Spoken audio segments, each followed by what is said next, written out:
The first rays of dawn pierced through a narrow slit in the stone wall, painting a thin, golden stripe across the rough straw of your pallet.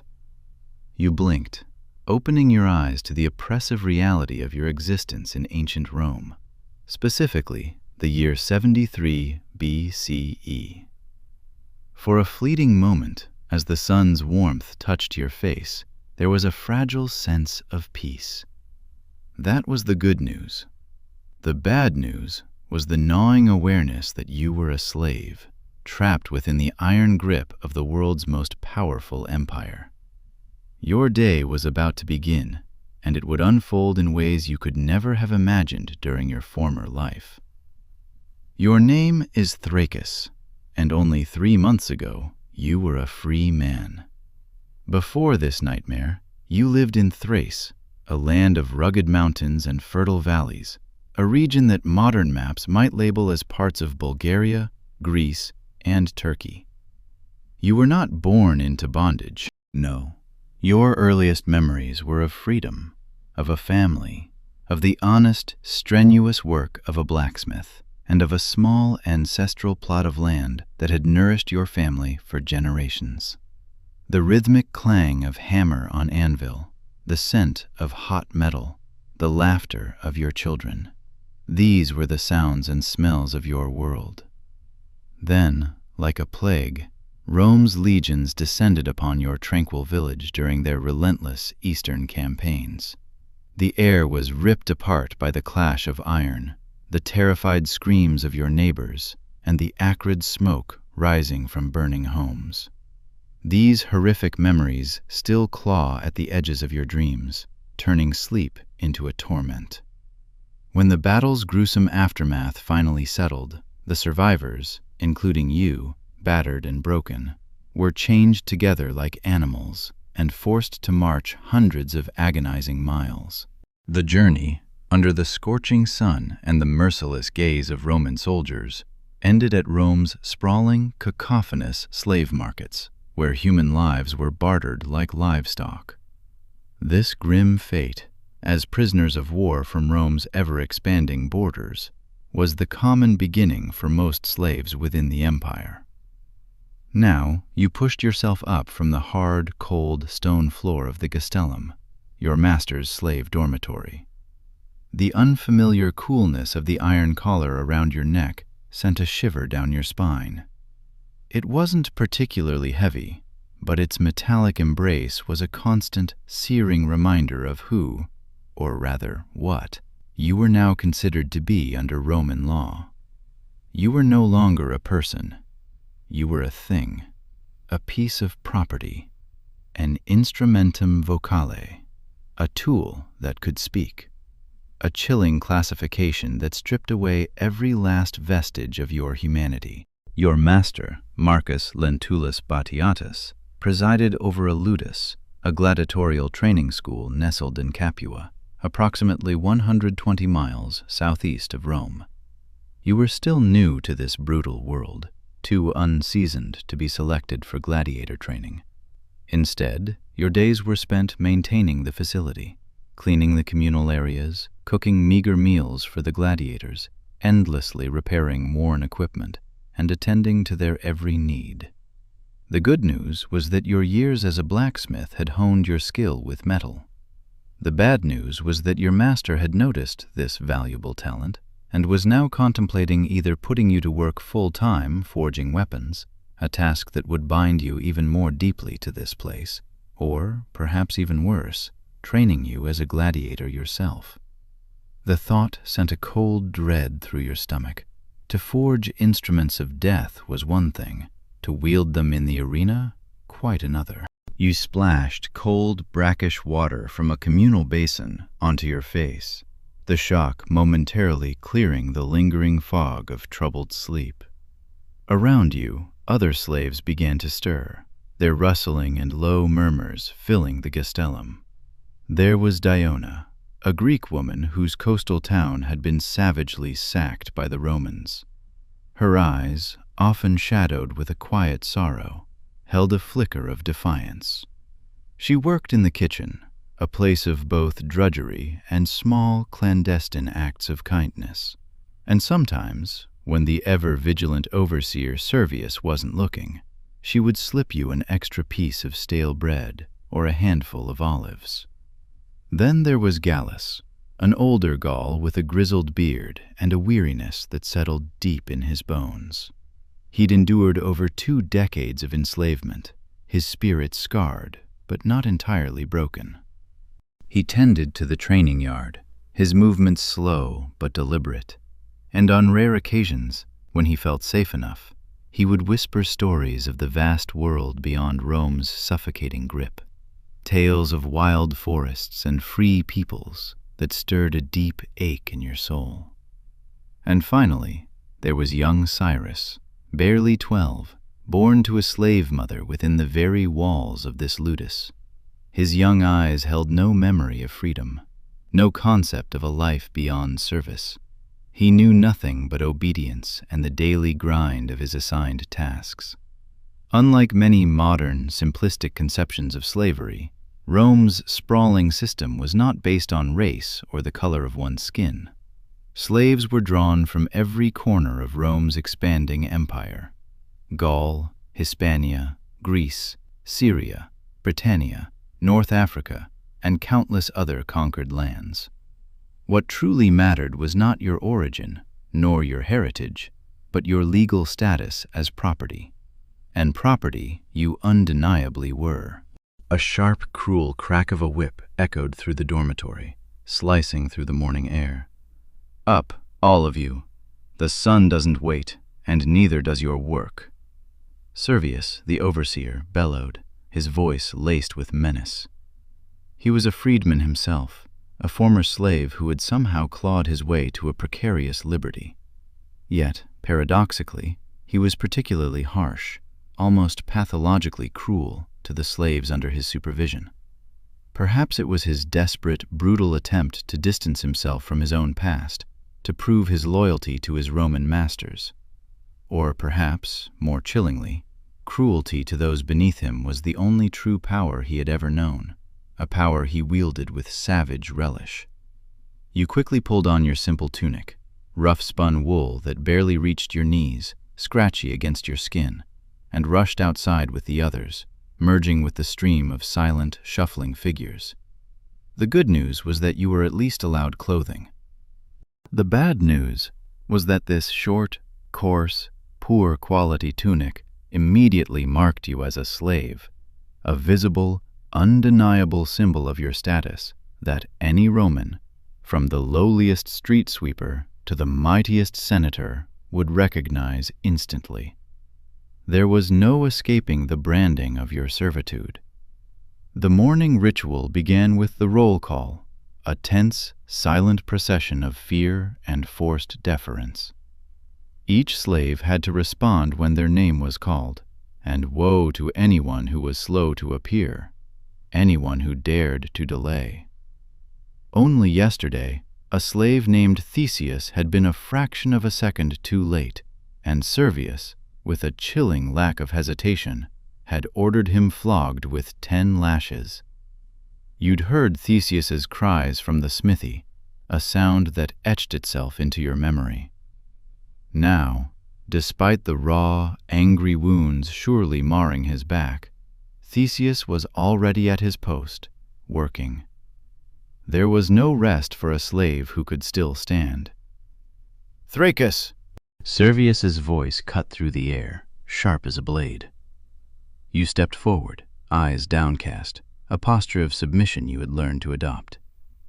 "Present, overseer," you responded, careful to use the proper, respectful title. Servius nodded curtly, a dismissive gesture, and moved on to the next name. When the count was finally complete, he divided everyone into their work groups for the day.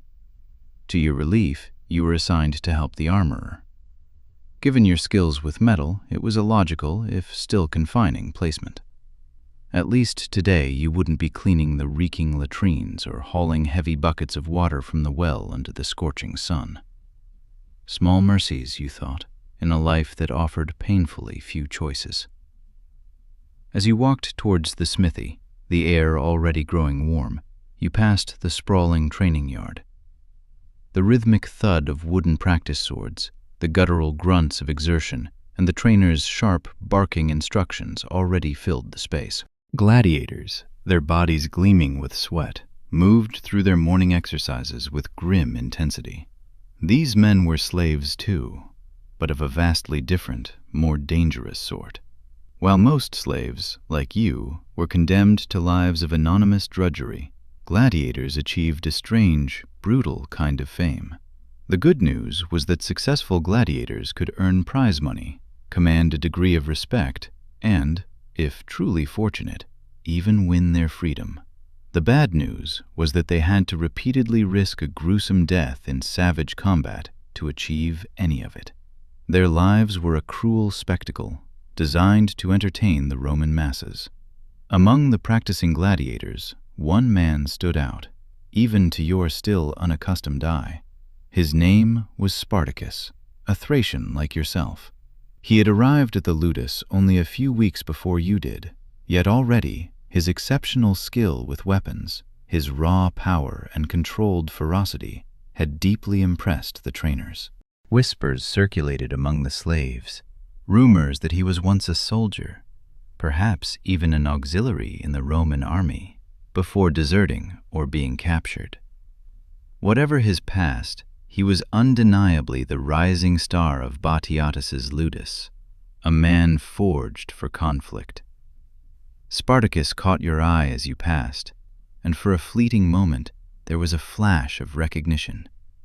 Not that he knew you personally, of course, but a shared understanding, a silent acknowledgement of a common homeland, a shared fate under the Roman heel. His eyes, dark and intense, held a profound sorrow, yet beneath it an unyielding fire. He gave you an almost imperceptible nod, a gesture that felt like a secret communication, before returning to his rigorous training. Something in his demeanor, in the way he carried himself, suggested a man who had not, despite the chains that bound him, fully accepted his circumstances. At the smithy, the heat was already stifling, a constant companion to the clang and hiss of metal. You were put to work immediately. The armorer, an old Roman named Titus, was not a slave, but a paid craftsman, hired by Batiatus for his expertise. He was gruff but fair, and to your surprise, seemed to appreciate your knowledge of metalwork. "You've got good hands, Thracian," he commented, watching you expertly reshape a bent gladius, the short sword favored by many fighters. He squinted at your work, then sighed. "Shame they're not free hands." Titus was kinder than most Romans you had encountered, his words carrying an unexpected hint of empathy. The good news was that not all Romans were cruel to slaves. Some, like Titus, treated them almost as people, acknowledging their humanity, however grudgingly. The bad news was that even the kindest Romans still viewed slavery as a natural, unchangeable necessity, a simple fact of life, no more questionable than the rising sun or the changing tides. Their kindness was often a veneer over an unshakable belief in their right to own you. As you worked the bellows, pumping air into the fiery forge, and hammered heated metal into shape, Titus patiently explained the different types of gladiators for whom you would be making and repairing weapons. "The Myrmillo," he began, "fights with this gladius and carries a large rectangular shield, like a Roman legionary." He pointed to a drawing on a dusty scroll. "The Thrax, named after your own people, Thracian, uses a curved short sword and a small round shield. They're quick, agile." The irony of forging weapons for a gladiator named after your own subjugated people was not lost on you. "The Retiarius," he continued, "fights with just a net and a trident, nimble but lightly armored, and the Secutor is armored specifically to counter him, with a distinctive helmet that limits vision." You listened intently, absorbing every detail, filing away this knowledge in the recesses of your mind. Perhaps, you thought with a chilling practicality, understanding these weapons, their strengths and weaknesses, might save your life someday, whether as a blacksmith or, God forbid, as a gladiator yourself. You didn't dare think too far ahead. By midday, your arms ached, a deep, persistent throb from the relentless smithy work. Your shoulders burned, and the heat of the forge seemed to have seeped into your bones. But there was no real break. Slaves ate quickly, a simple, unvarying meal of coarse bread, some olive oil, and, if you were truly lucky, a bit of thin bean porridge. The good news was that most Roman masters fed their slaves adequately. The bad news was that this was not born of kindness, but of cold, hard practicality. A starving slave couldn't work efficiently, and a dead slave was a loss of valuable property. As you ate, huddled with the other slaves in the meager shade of the kitchen wall, Gallus, the old Gaul, leaned close. His voice was a mere whisper, so quiet you almost missed it amidst the clatter of bowls and the low murmurs of the other slaves. "Tonight," he breathed, his eyes darting quickly around. "After dark, the tall cypress. Be there if you want to hear." Before you could even formulate a question, he had moved away, his gaunt frame disappearing into the crowd. You were left puzzled, a knot of apprehension tightening in your stomach. But the subtle gleam in his eye, a spark of something almost conspiratorial, suggested that whatever he meant, it was important, perhaps even dangerous. The afternoon brought more of the same relentless work, repairing damaged metal fittings on gladiator armor, sharpening dulled blades.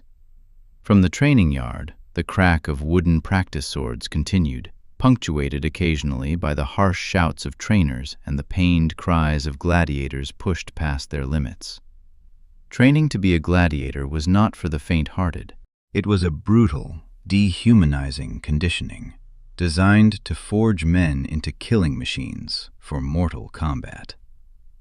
As the sun began its slow descent, casting long, dramatic shadows across the ludus grounds, you were finally allowed to finish your work. Your back ached with a dull, insistent pain.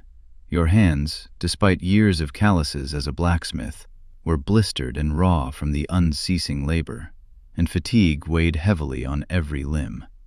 But this was just one day, one endless cycle in what promised to be a lifetime of servitude. Unless something, some impossible, unforeseen event, were to change everything. Slaves in Rome could, theoretically, hope for freedom through several prescribed paths. Some benevolent masters, in their wills, freed loyal slaves who had served them well. Others allowed their slaves to save small amounts of money, often over decades, and eventually purchase their own freedom, buying back the very lives that had been stolen. A precious few earned freedom through exceptional service, perhaps saving a master's life or performing a deed of extraordinary valor. But these were the rare, fortunate exceptions, the lucky few whose destinies deviated from the norm. Most slaves lived and died as property, their lives entirely at the whim of their owners, their existence extinguished without a whisper of autonomy. After a meager evening meal, a thin broth, and another piece of coarse bread, slaves were allowed a few precious hours of rest before the mandatory, dreamless sleep. This was the time for hushed conversations, for mending threadbare clothing with clumsy stitches, or for simply sitting in exhausted, heavy silence, lost in private thoughts. Some, in defiance of their master's expectations, prayed to their homeland gods, clinging to ancient beliefs that Rome sought to erase.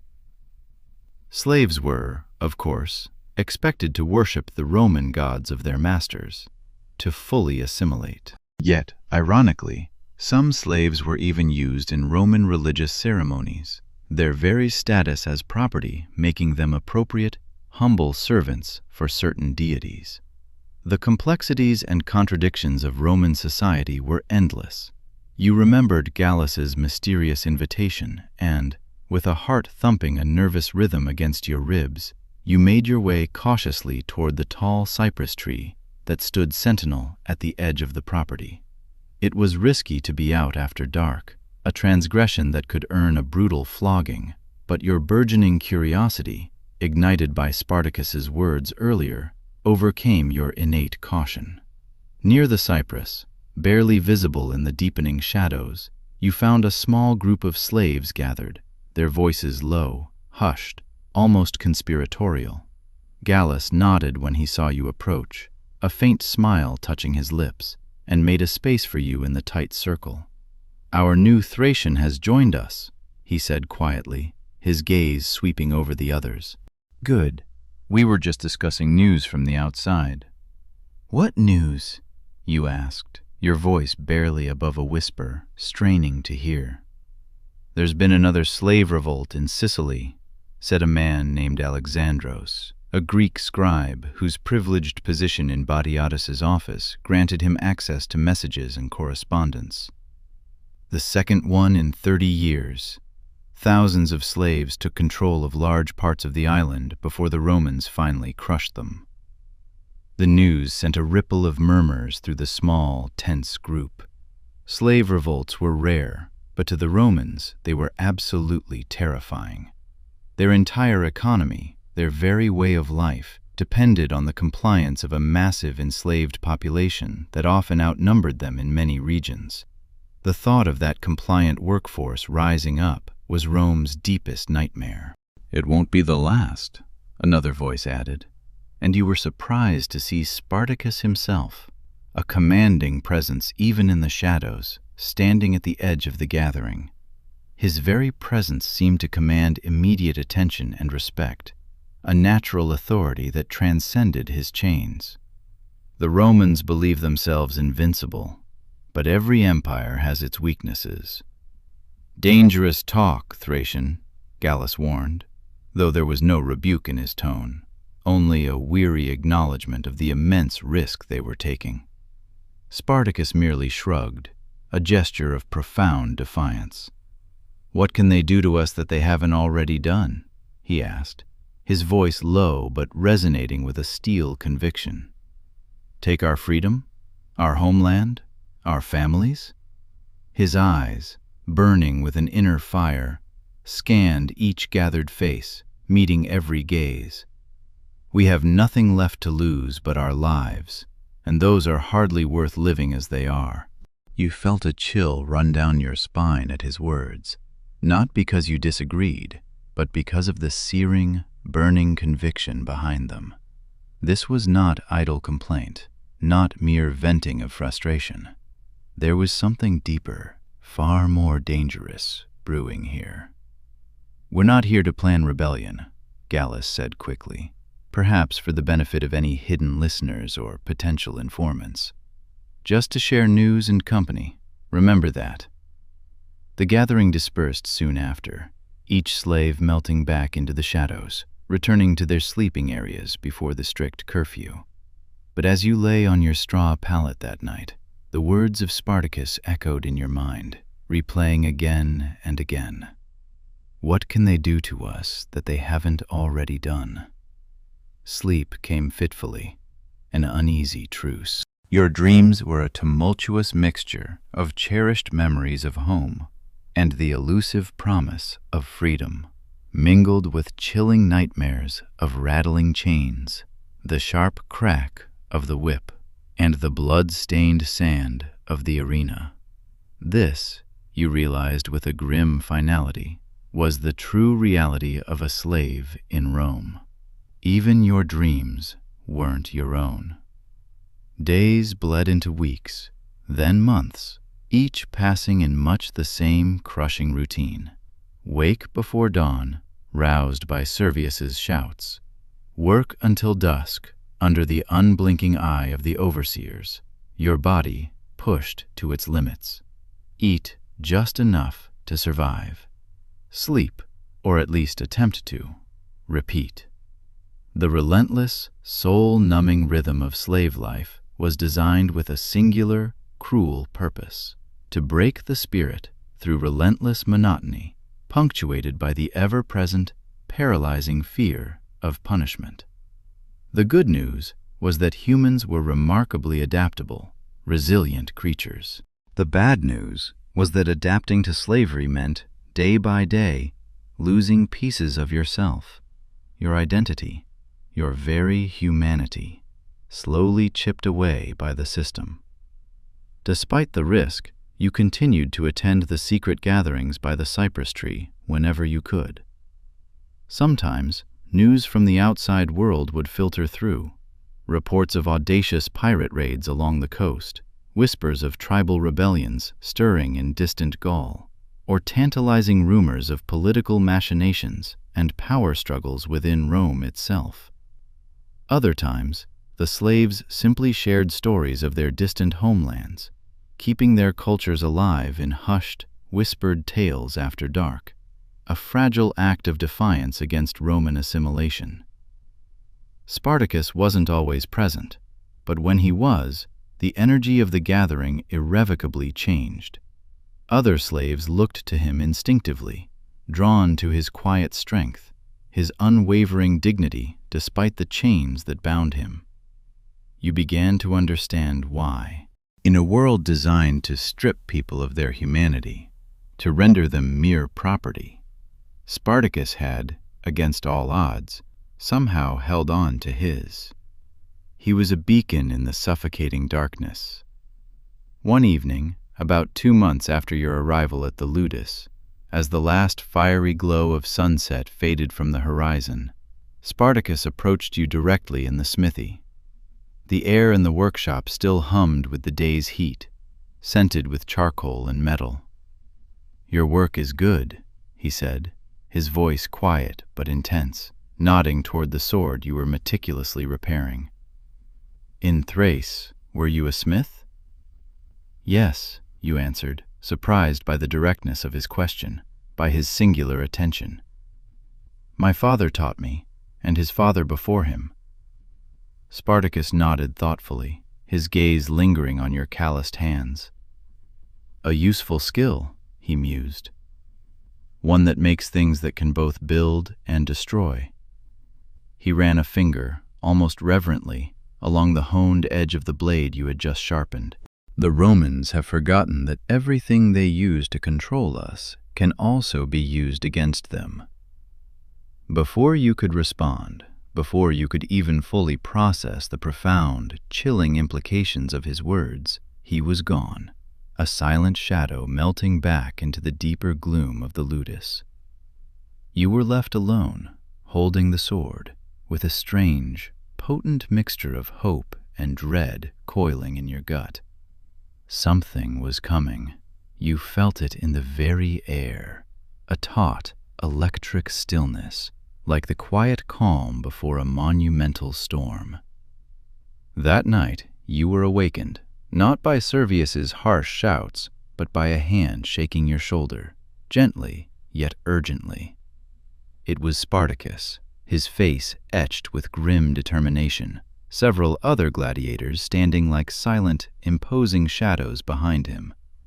"Now," he whispered, his voice barely audible above the rhythmic breathing of the sleeping slaves. "If you want freedom, come now." Your heart hammered against your ribs, a frantic drumbeat of terror and exhilaration. You realized, with a sudden, breathtaking clarity, what was happening. This was no drill, no secret meeting to share whispers and rumors.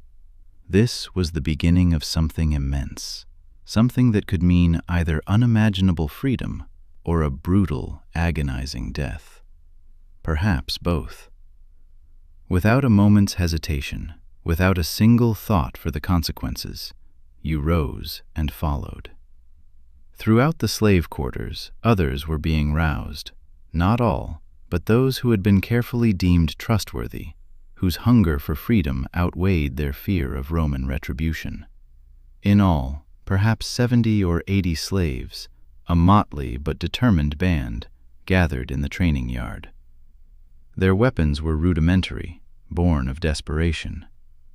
Kitchen knives sharpened on stones, heavy blacksmith's hammers, farming tools repurposed into crude bludgeons, and a precious few proper swords and shields that had somehow, miraculously, found their way out of the armory. Spartacus addressed the group, his voice low but clear and unwavering, cutting through the tense silence of the pre-dawn darkness. "Tonight," he declared, his gaze sweeping over every face, instilling courage, "we take back what's ours, our freedom.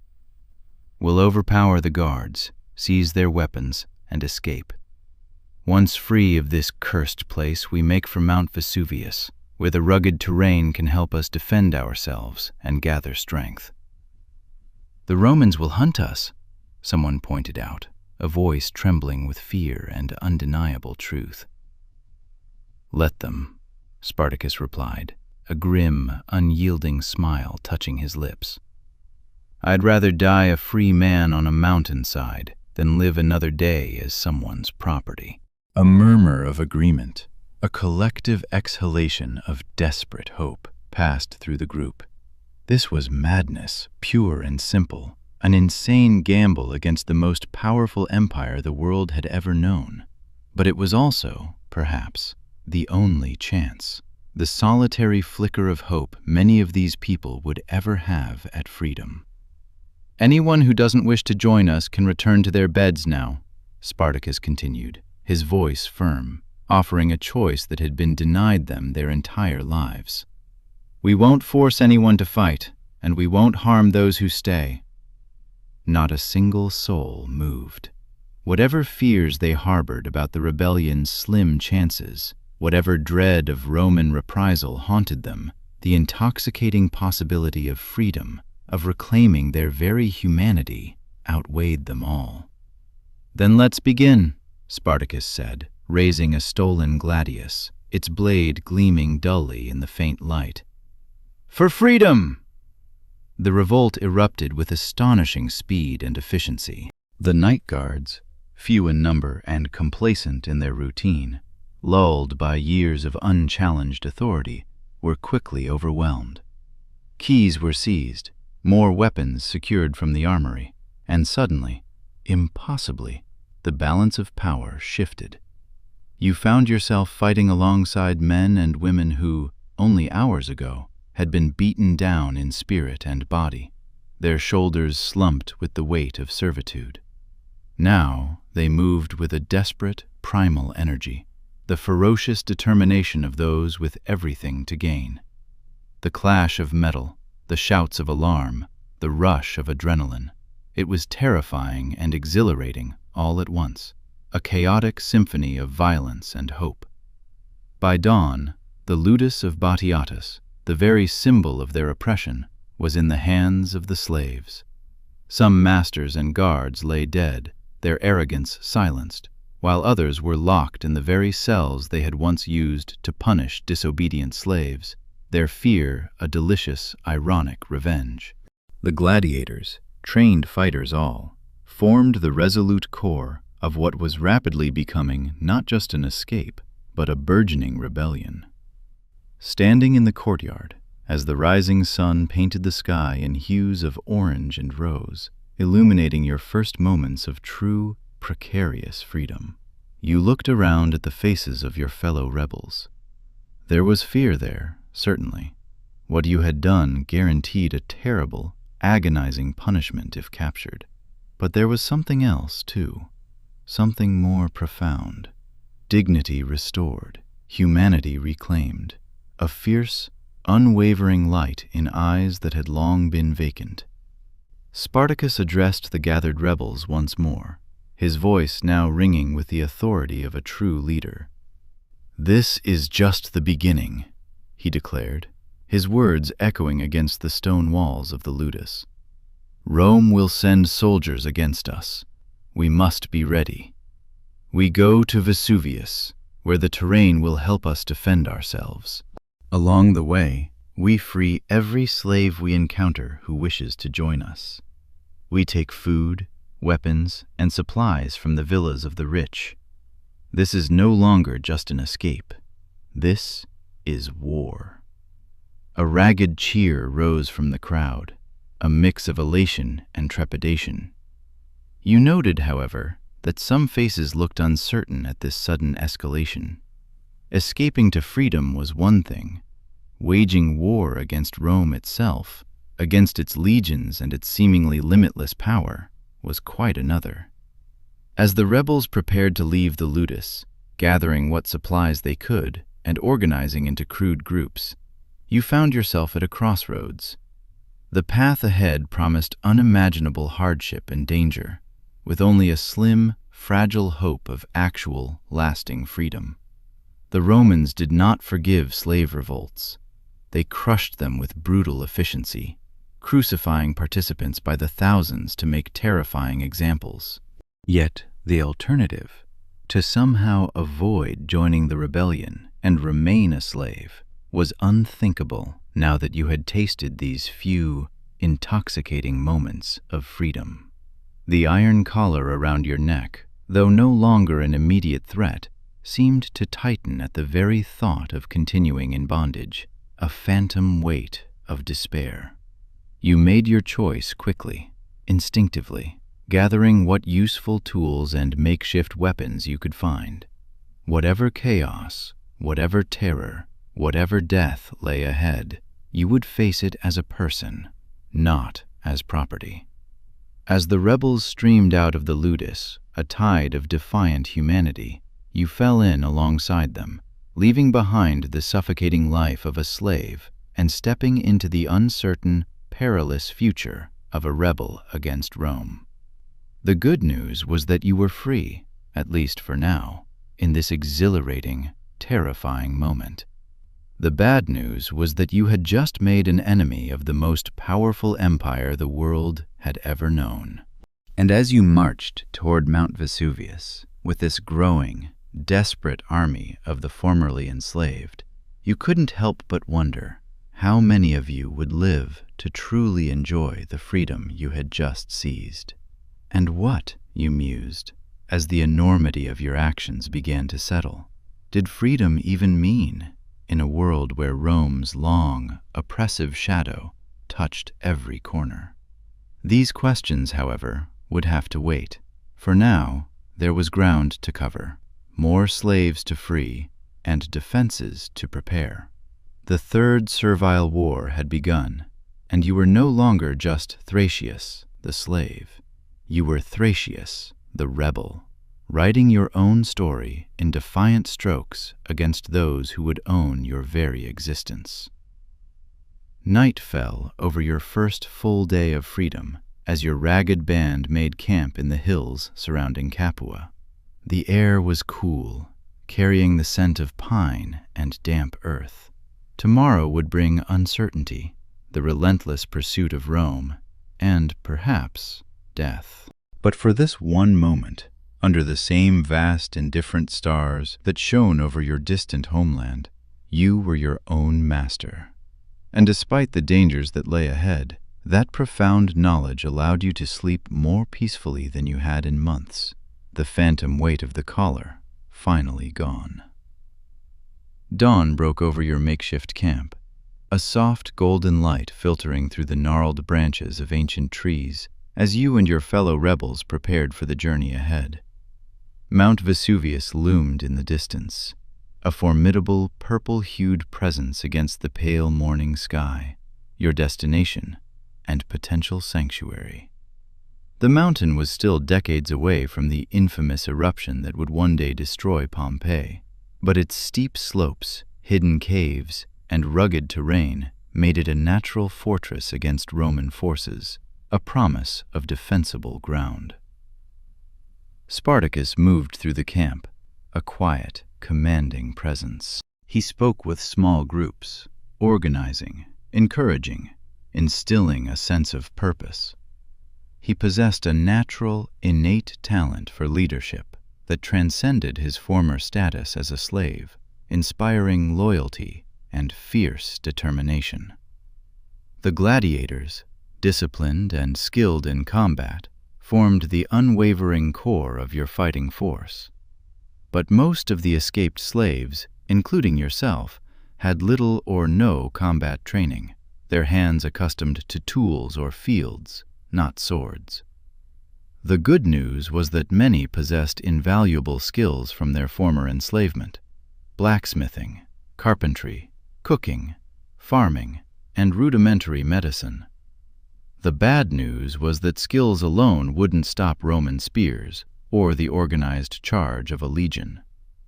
"We need to train everyone who can fight," Spartacus announced as the camp prepared to move out, his voice firm. "And we need more weapons. The Romans won't give us time to prepare at our leisure." He was right. Already word of your audacious escape must be spreading like wildfire. Batiatus, if he had survived the uprising, would have sent messengers racing to local authorities, frantic with rage and humiliation. The Romans took slave revolts with extreme seriousness. Their entire economic and social system depended on keeping the enslaved population under absolute, iron-fisted control. As you broke camp and began the day's march, moving away from the ludus and deeper into the countryside, you found yourself walking alongside Diona, the Greek kitchen slave who had sometimes slipped you extra food.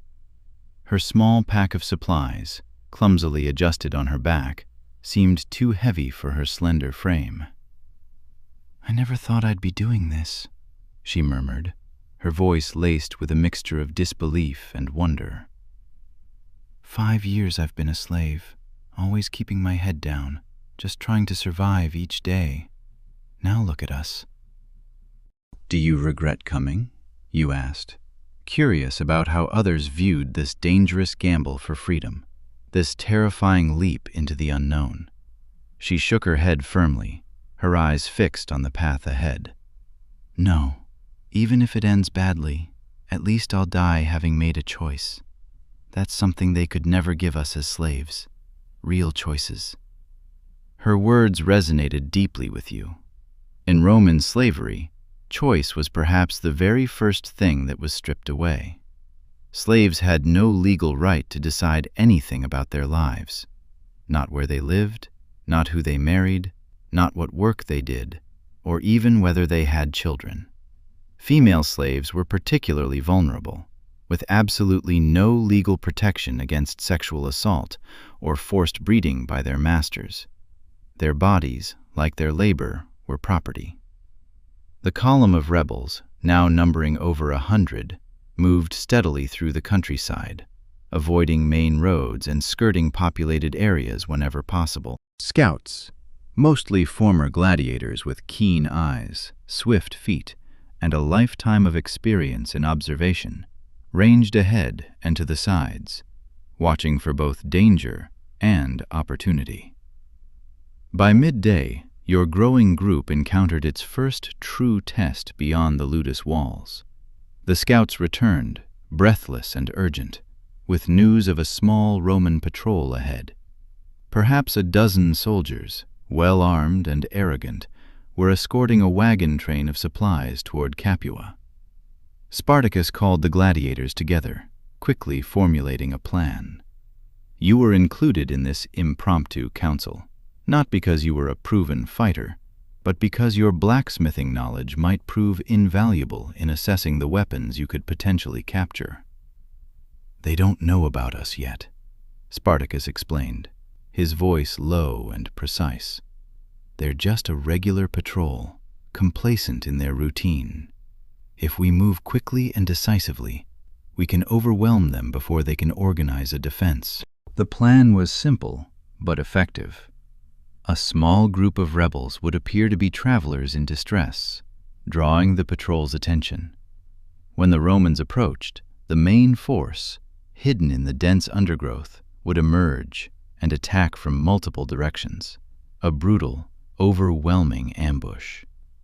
As the patrol came into view, their gleaming armor and disciplined formation a stark, terrifying reminder of Rome's power, you watched from the cover of trees, your heart pounding a frantic rhythm against your ribs. These were exactly the forces that had conquered your homeland and so many others, the professional soldiers who had burned your village and stolen your freedom. But today they were outnumbered. The ambush worked perfectly. The Romans, surprised and surrounded, put up a fierce but disorganized resistance. Within minutes, the skirmish was over. 3 rebels lay dead, their sacrifice quickly avenged, but all of the Roman soldiers had been killed or captured. The supply wagons, laden with much-needed food, proper Roman weapons, and other valuable goods, were now in rebel hands. This small, brutal victory energized the group, a surge of defiant hope replacing their earlier fear. But Spartacus remained cautious. This was just a patrol, he reminded everyone, his voice firm amidst the cheers. Soon they'll send legions against us, real legions, with thousands of trained soldiers. We need to reach Vesuvius and prepare. The captured equipment was quickly distributed. You examined the Roman swords, shields, and armor with a professional interest, a blacksmith's keen eye for craftsmanship. The equipment was excellent, standardized and well-made, designed for efficient killing. Now, these very tools of oppression would serve the cause of freedom. The surviving Roman soldiers presented a dilemma. Some rebels, their faces still flushed with the violence of battle, called for their immediate execution, a thirst for vengeance for their years of suffering under Roman rule. Others, like Diona, argued for releasing them, with a message that the rebels fought only for freedom, not for blood. Spartacus listened to both sides, his expression unreadable, before making his decision. "We're not Romans," he said finally, his voice carrying surprising authority. "We don't enslave our enemies or kill prisoners for sport. Release them, but strip them of their armor and weapons. Let them return to their commanders with news that the slaves they thought broken have teeth." This merciful approach surprised you. In the arena, Spartacus was trained to kill without hesitation. As a slave, he had suffered under Roman cruelty, yet he chose not to replicate their brutality. It was a powerful reminder that freedom wasn't just about breaking chains. It was about choosing what kind of people you wanted to be once those chains were gone. The journey continued with renewed urgency. The encounter with the patrol meant that soon proper Roman forces would be mobilized against you. Every hour of travel, every new slave freed, every weapon acquired, strengthened your precarious position for the inevitable conflict to come. As you traveled, you began to understand the true, horrifying scope of Roman slavery. Nearly every villa and farm you passed, every sprawling estate, relied entirely on slave labor. In some agricultural areas, slaves outnumbered the free population significantly, their silent labor fueling the very engine of the empire. The good news for your burgeoning rebellion was that this provided a vast, untapped recruitment pool. The bad news was that many slaves were too afraid, too broken, or too deeply conditioned to even consider joining your cause, their spirits long crushed by the system. When you approached rural estates, Spartacus sent small groups, often led by gladiators, to liberate the slaves and gather supplies. Some masters, terrified at the first sight of armed rebels, would flee, abandoning their property. Others, defiant or foolish, would attempt to resist and pay the ultimate price for their arrogance. With each estate, your numbers grew, though not all chose to join you. Some slaves, particularly those born into bondage who knew no other life, were terrified by the very concept of freedom and its frightening uncertainties. "I don't understand," you confessed to Gallus, watching an older slave, his face etched with fear, refuse to leave his master's villa despite having the opportunity. "How can anyone choose to remain enslaved?" Gallus sighed, the wrinkles around his eyes deepening, a lifetime of experience etched into his features. "Fear is a powerful chain, Thracian," he replied, his voice heavy. "Perhaps stronger than iron. Some have been slaves so long they cannot imagine any other existence. The familiar suffering, however cruel, seems safer than unknown freedom." This psychological dimension of slavery was something you were just beginning to understand. The Romans didn't maintain their vast slave system through physical force alone, though they certainly used plenty of that. They also employed a careful, insidious conditioning that made slaves internalize their status, believe in their own inferiority, and fear the very freedom that should have been their natural right. By nightfall, your rebel band had grown to nearly 300 strong, a motley but increasingly formidable force. You had acquired a decent cache of weapons, enough food to last for a few days, and a collection of other essential supplies. Camp was made in a naturally defensible position on the lower slopes of Vesuvius, with sentries posted and watches organized, a rudimentary military structure emerging from the chaos. Despite the day's success, there was a nervous, crackling energy in the air. Everyone knew that a real Roman military response was coming. Around the flickering campfires that night, you listened to the stories of your fellow rebels, each a poignant, often brutal tale of how they came to be a slave in Rome's vast empire. An older man named Quintus was once a prosperous merchant who fell into debt and sold himself into slavery to protect his family from destitution. A young woman called Lucia was born to slave parents on a large agricultural estate, never knowing freedom until today. A boy no more than 15, Marcus, had been abandoned as an infant and raised as a household slave, knowing no other life.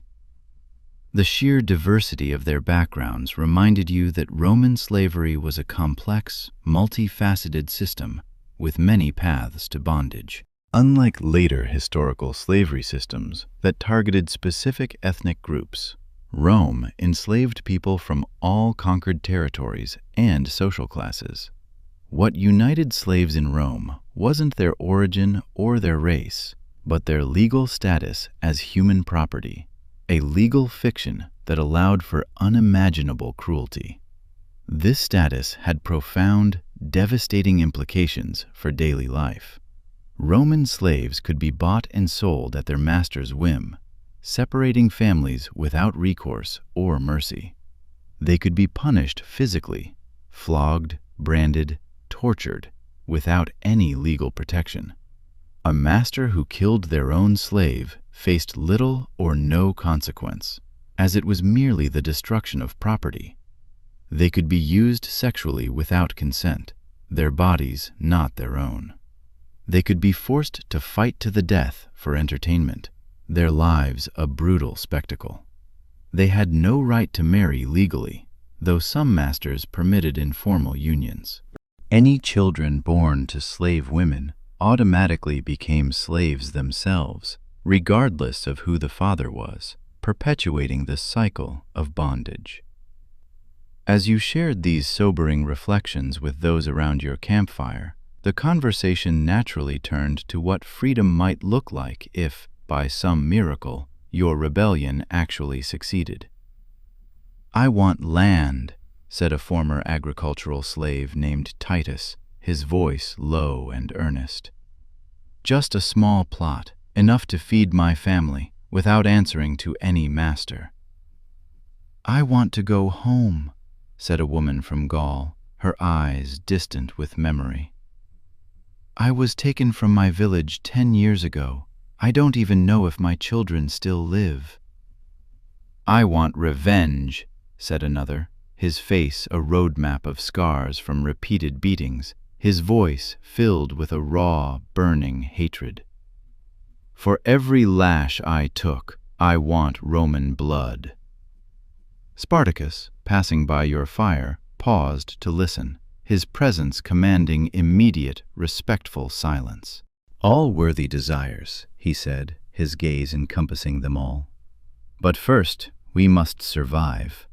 Freedom means nothing if we're dead or recaptured." He sat with your group, accepting a cup of watered wine that someone offered. Despite his growing leadership position, he made no effort to separate himself from the common rebels, no pretense of superiority. This, you realized, was another profound difference between your nascent rebellion and the rigid, hierarchical structure of Roman society. Here, among the formerly enslaved, worth was determined by contribution and character, not by arbitrary status or inherited privilege. "What do you want, Spartacus?" someone ventured to ask, a young gladiator whose eyes held a fierce devotion. "If we win this fight against Rome, what then?" Spartacus considered the question, turning the cup thoughtfully in his calloused hands. "I want to break the system that makes some men masters and others slaves," he said finally, his voice resonating with a quiet power. "I want a world where no one wears chains, where no human is another's property." He looked around at the expectant faces, the flickering firelight casting their hopes and fears in stark relief. "But that's a distant dream. For now, I want us to reach Vesuvius, build our strength, and show Rome that we are not animals to be bought and sold, but people willing to die for our freedom." His words brought murmurs of agreement. It was a modest ambition for now, survival and dignity, but one that resonated deeply with everyone present, a shared purpose that bound them together. As the night grew deeper, you found yourself on sentry duty alongside a former house slave named Crixus. Unlike many of the others, he could read and write, skills he had been taught to help manage his master's household accounts. "What was it like?" you asked him, curious, the cool night air prickling your skin. "Being a house slave, rather than working in the fields or mines?" Crixus gave a bitter, humorless laugh. "Easier on the body, Thracian," he replied, his gaze fixed on the dark horizon, watchful. "Far harder on the soul. I ate better than field slaves, slept in the house instead of a barracks, but I was never out of my master's sight, never had a moment that was truly my own." He gestured to a small, barely visible scar on his cheek. "And when I made mistakes, even small ones, the punishment was still swift, still cruel. Different masters, different conditions, yes, but always the same truth. We were possessions, not people." This was the grim reality for Rome's estimated 2 to 3 million slaves. Whether they served in opulent urban households, toiled on vast rural estates, suffered in the brutal mines, or labored on public works projects, their fundamental status remained the same. Some were treated relatively well, receiving adequate food and shelter. Others were subjected to unimaginable cruelty, their lives a perpetual hell. But all lived with the crushing knowledge that their very existence, their next breath, depended entirely on the whims of their owners. The next morning brought new, more daunting challenges. Scouts returned with sobering reports of Rome's official response. A militia of about 3,000 men had been hastily assembled under the command of a praetor named Gaius Claudius Glaber. They were moving swiftly in your direction, clearly intent on crushing the rebellion before it could grow any further, before the spark could ignite a widespread conflagration. 3,000 against our few hundred? Gallus said, shaking his head, his face grim. "Even with our gladiators, those aren't good odds." Spartacus, however, seemed unconcerned, his gaze fixed on the distant slopes of Vesuvius. "We won't face them on open ground," he said, his voice resolute. "That's what they expect, and that's how they always win. Disciplined formations against disorganized enemies. We'll use different tactics." The march toward Vesuvius took on a new, desperate urgency. By midday, your band reached the lower slopes of the mountain and began to ascend toward more defensible positions. The terrain grew steeper, the paths narrower, winding through dense woods and rocky outcrops. This was good ground for defenders, difficult and treacherous for attackers, especially those attempting to maintain rigid military formations. As you climbed, Spartacus explained his strategy to the group leaders, his voice confident. "The Romans will follow us up the main path," he predicted, a glint in his eye. "They're arrogant, and they think us simple escapees with no military knowledge. They won't expect strategy from slaves." He pointed to a narrow passage between two rocky outcroppings, a natural choke point. "We'll make our camp visible from below. Let them see our fires at night. They'll come up this path, thinking to surprise us. Instead, we'll surprise them, from above and behind." It was a sound plan, one that ingeniously took advantage of your smaller numbers and the formidable terrain. The good news was that many of the rebels, including you, knew these mountains well from gathering wood and hunting for your master's tables. You knew the hidden paths, the natural defenses. The bad news was that if the plan failed, if Glaber's forces somehow broke through or anticipated your ambush, there was nowhere to retreat. This was a battle for survival, with the mountain at your back. The next day was spent in a flurry of intense preparation. Fighting positions were established, crude but effective barricades fashioned from fallen trees and loose rocks. Makeshift weapons were crafted for those without proper arms, farming tools sharpened into fearsome blades, heavy rocks gathered for throwing, and everyone of fighting age received basic instruction from the gladiators: how to hold a shield, how to swing a sword, how to fight as a unit. You worked tirelessly with other craftspeople, repairing and improving weapons, turning farming implements into instruments of war when necessary, your blacksmith skills proving invaluable. By nightfall, everything was ready. As planned, campfires were lit in visible locations, creating the impression of a careless, overconfident rebel camp. In truth, most of your force was hidden in strategic positions along the path and above it, waiting in tense, absolute silence. Sleep was impossible. You waited with the others, a repurposed farm tool, a heavy, sharpened hoe, gripped tightly in your hands, its rough handle slick with sweat. You had never killed anyone before. The gladiators had, of course. It was their enforced profession. But for most of the rebels, including you, this would be a first taste of combat, not as sport or entertainment, but as a desperate, primal struggle for survival. Dawn was just beginning to break, painting the sky with streaks of gray and purple, when the sentries gave the signal. Roman forces were moving up the path. Glaber had taken the bait, just as Spartacus had predicted, bringing his militia up the narrow trail in a long, vulnerable column, unable to form their usual disciplined battle formations in the constricted space. You watched from your hiding place, your breath held tight in your chest as the Romans advanced, their red cloaks and gleaming armor marking them clearly against the rocky ground. They moved with an arrogant confidence, clearly expecting to find a disorganized camp of slaves they could easily overwhelm. When the signal came, a high-pitched bird call that could easily be mistaken for natural wildlife, the trap was sprung. Rebels emerged from their hiding positions all along the path, attacking from above with rocks and javelins, from the sides with makeshift spears and captured Roman swords. The Romans, caught in the narrow defile, could not maneuver effectively. Their superior numbers, which should have been an advantage, became a terrifying liability as they crowded together, unable to bring their weapons to bear, trapped and confused. Panic spread through their ranks as rebels attacked from directions they never expected.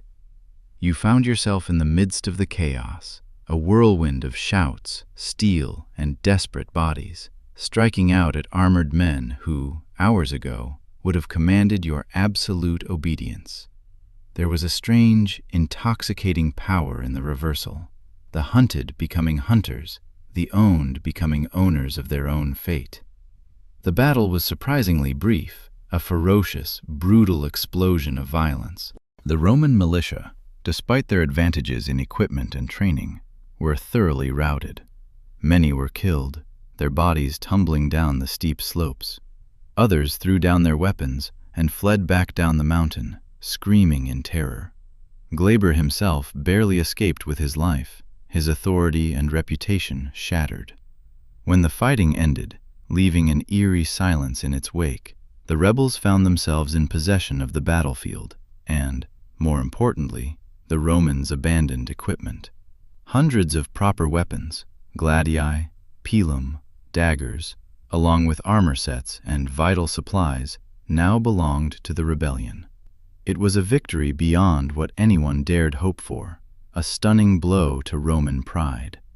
Spartacus called the rebels together amid the aftermath, his voice strong and clear, carrying across the assembled crowd. "Today, we've shown that slaves can fight and win against Roman arms," he announced, a fierce triumph in his gaze. But this was just one battle.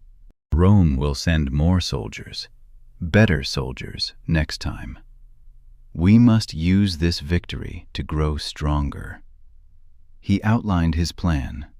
Establish a defensible camp on Vesuvius, send groups to free more slaves from surrounding areas, train everyone in combat, and prepare for the inevitable Roman response.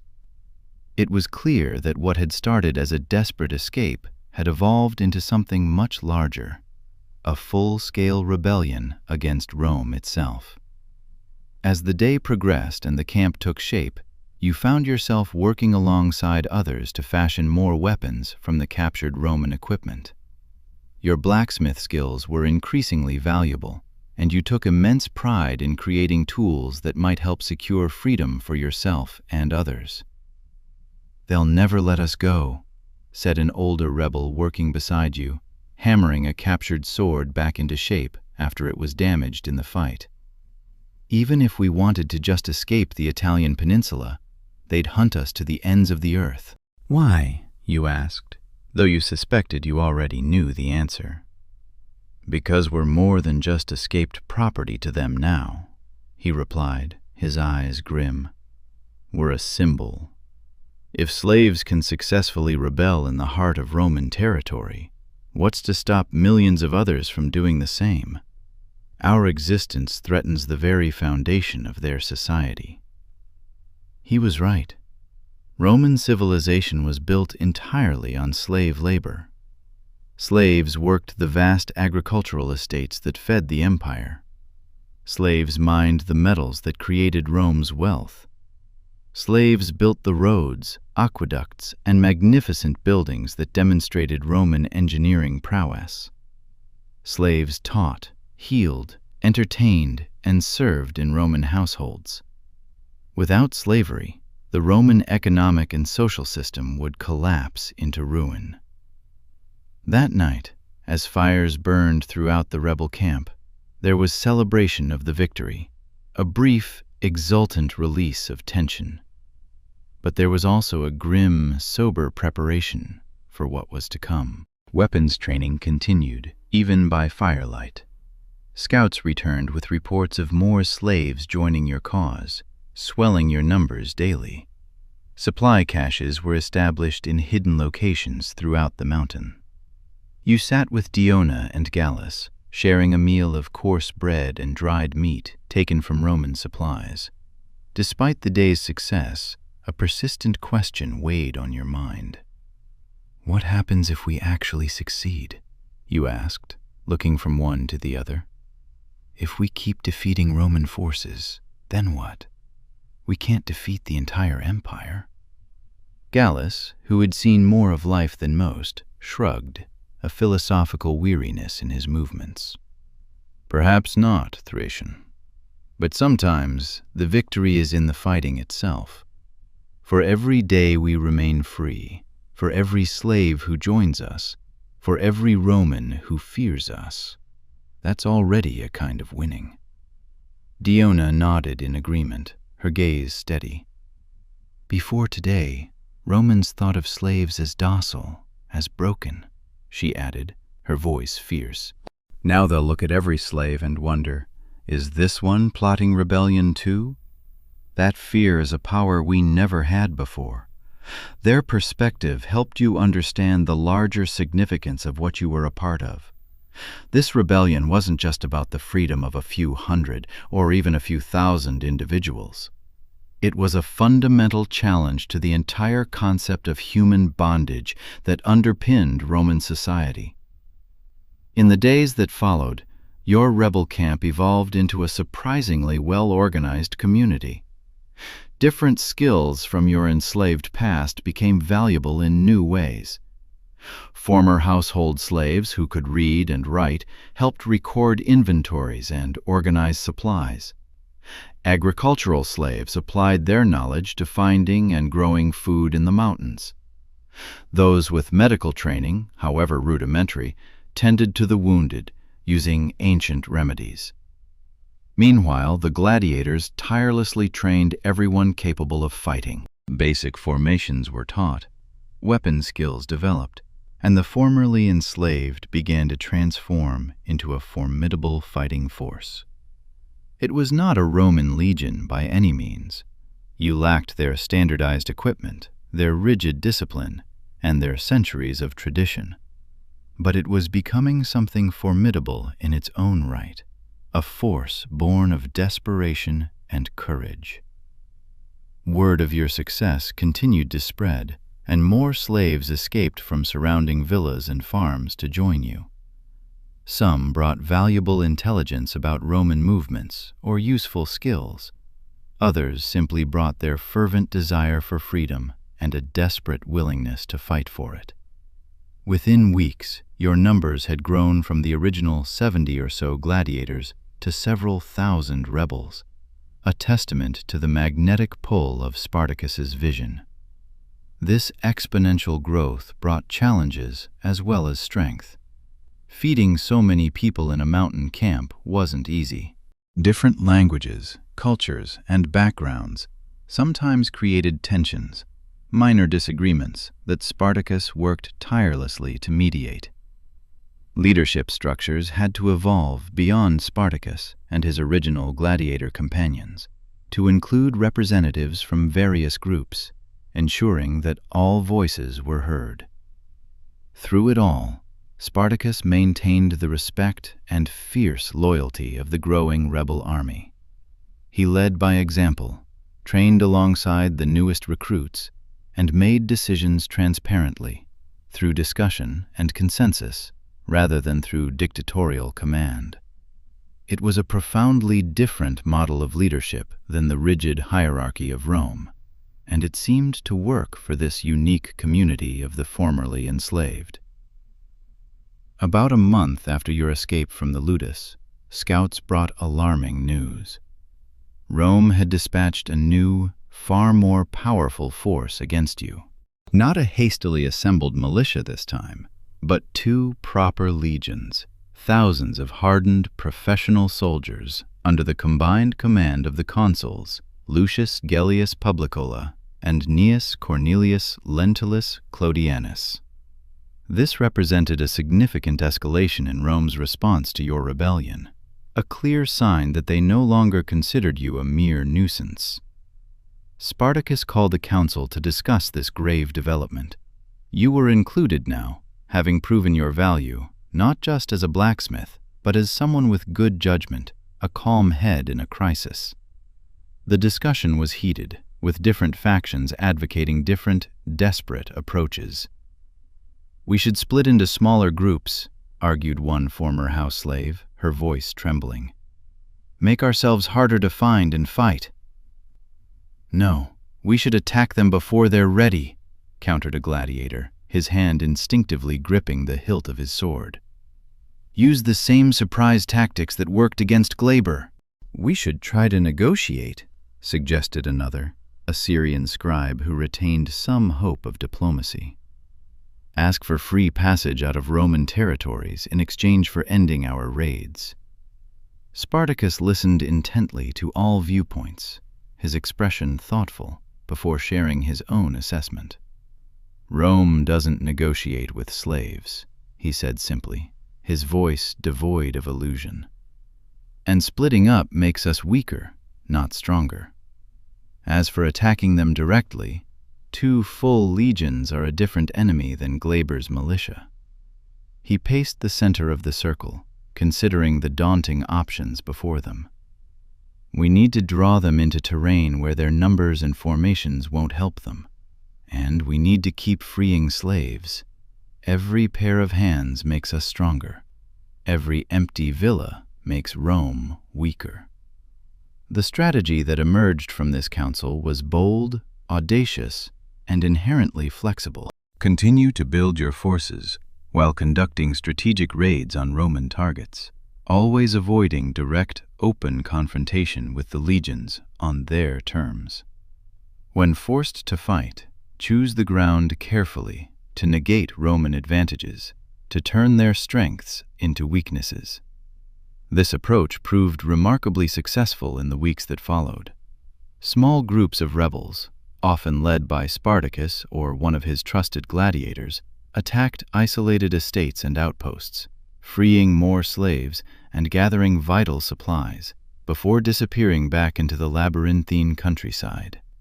When Roman forces gave chase, they found themselves led into ambushes or exhausted in fruitless, infuriating pursuits, their disciplined legions unable to catch the nimble, elusive rebels. Your reputation grew with each success, a legend whispered among the enslaved and a terror among the Romans. What had begun as a local disturbance was now recognized as a serious, empire-threatening menace. More slaves risked everything to join you, drawn by stories of the growing rebel army that dared to challenge Rome itself.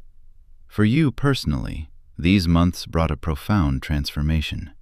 The skills you developed as a blacksmith served you well, forging and repairing weapons for the ever-growing army. But you had also learned to fight, to lead small groups on daring raids, to make decisions that affected others' lives, decisions that carried the weight of life and death. The man who woke up as property less than 3 months ago now helped shape the future of thousands. One evening, as you finished repairing a gladius damaged in a recent skirmish, carefully retempering its edge, Spartacus approached your work area. He examined the sword you'd just finished, testing its balance with an expert's discerning hand. "Good work," he said with approval, a rare compliment from the Stoic leader.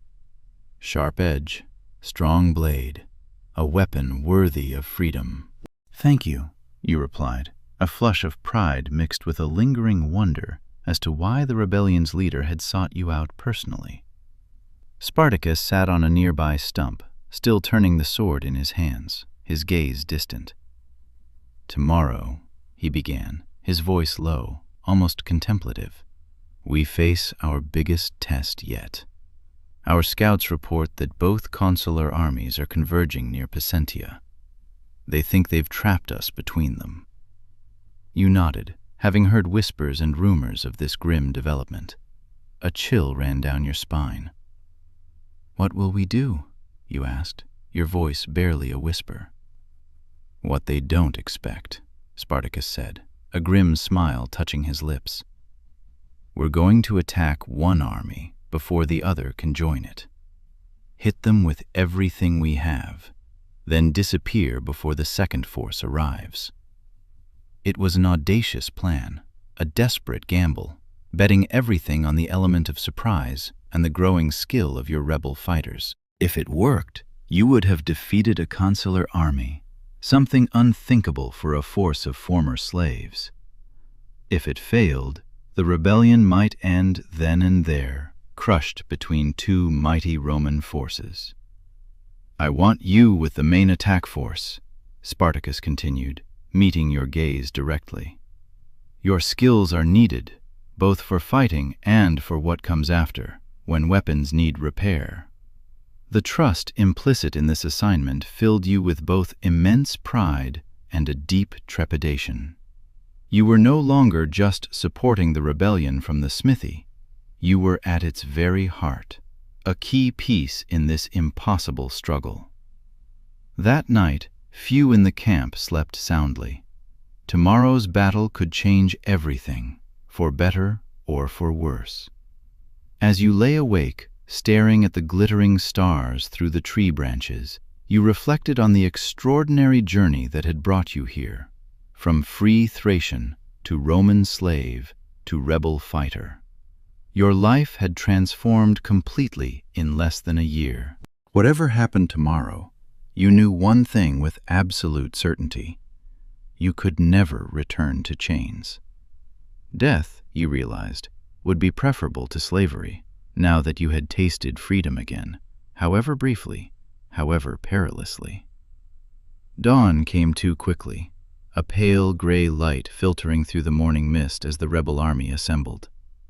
There was a nervous, palpable energy in the air, a hum of fear and anticipation, but also a deep, unshakable determination. These people were fighting not just for their lives, but for their very humanity, for the right to exist as more than property.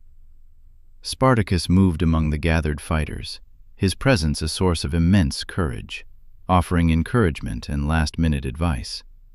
When he reached you, he clasped your shoulder firmly, a warrior's grip. "Remember," he said, his eyes burning with an unyielding fire. "They fight because they're ordered to.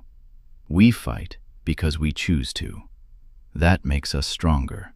With these powerful words echoing in your mind, a new kind of strength surged through you. You marched with the rebel army toward what could be either your greatest victory or your final stand against the might of Rome. The good news was that you faced this moment as a free person, making your own choices, defying your oppressors. The bad news was that those choices might lead to your death before the sun set today. But as you marched in formation with your fellow rebels, weapons ready, spirits determined, you realized that even this bad news contained a kind of victory. A slave dies at another's whim, a mere animal slaughtered. But you would live or die by your own choice, fighting for freedom rather than serving in chains. And in that profound knowledge, there was a power that even mighty Rome could not take away. Morning mist still clung to the valleys as your rebel army approached the Roman force. Through gaps in the trees, you caught glimpses of red cloaks and gleaming armor. One of the two consular armies, camped in what they believed was a secure, impregnable position. The good news was that they didn't expect an attack from mere slaves, an insult they wouldn't fathom. The bad news was that these were professional soldiers, hardened legionaries, not the hastily assembled militia you had faced before. Spartacus had divided your forces into 3 groups. The largest would attack the Roman front directly, a brutal, head-on assault, while 2 smaller forces would circle to hit the flanks simultaneously, creating chaos and confusion. You were with the main group, your repaired sword gripped tightly, its familiar weight a comfort in your trembling hand. Your heart pounded, a deafening drumbeat in your ears.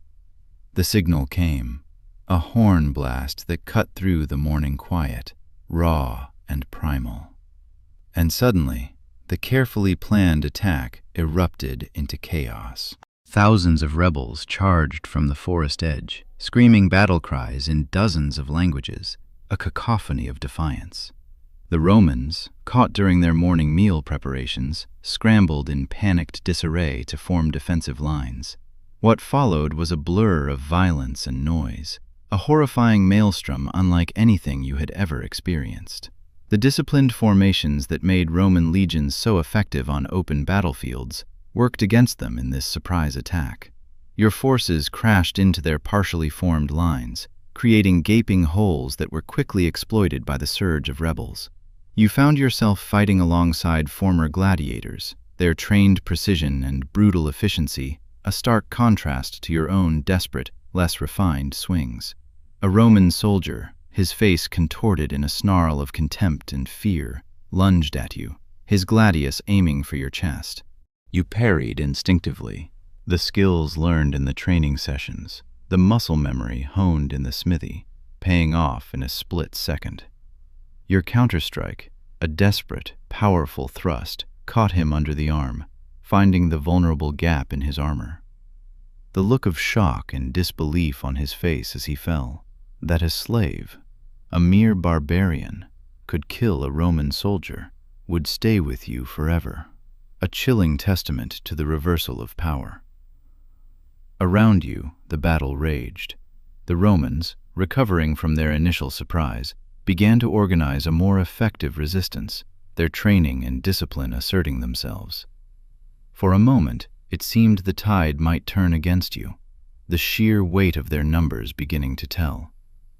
Then, simultaneously, the flanking forces hit from both sides, sending the Roman lines into disarray once more. Consul Gellius, his face pale with shock and fury, attempted to rally his troops, but the momentum had shifted decisively, irrevocably. What had begun as a Roman breakfast ended as a Roman rout. Soldiers threw down their weapons and fled. Others surrendered, dropping to their knees before fighters they would have whipped without hesitation only months before. By midday, the battlefield belonged to the rebels. The cost had been high. Hundreds of your fellow fighters lay dead or wounded, their sacrifices staining the ground. But the Roman losses were far greater. An entire consular army had been defeated by an army of slaves. As you helped gather weapons from the fallen, the magnitude of what you had accomplished began to sink in.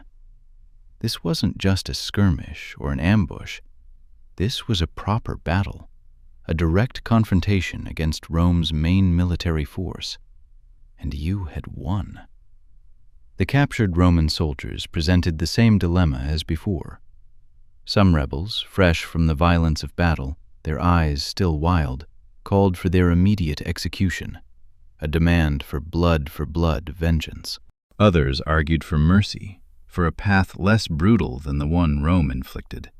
Spartacus, his own body spattered with blood from fighting at the front lines, made the final, difficult decision.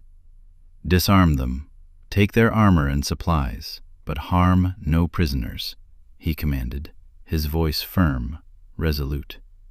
We fight for freedom, not vengeance. Let them return to Rome and tell their masters that slaves defeated a consular army in open battle. It was a powerful, defiant message, one calculated to strike at the heart of Roman pride. Though you noted that some rebels, particularly those who had suffered the greatest cruelties as slaves, grumbled at this show of mercy, their desire for retribution still burning. With the battle won, there was no time to celebrate. The second consular army, under Lentulus, would arrive soon, drawn by the sounds and news of the fighting. Spartacus ordered an immediate withdrawal, taking all captured weapons, armor, and vital supplies. The wounded were carefully carried on improvised stretchers. No one was left behind. Your forces melted back into the countryside before Lentulus's army arrived, leaving them to find only their defeated comrades and a battlefield stripped of anything useful. It was another profound psychological blow to Roman pride, and another significant boost to rebel morale. The weeks that followed brought a string of similar, astonishing victories.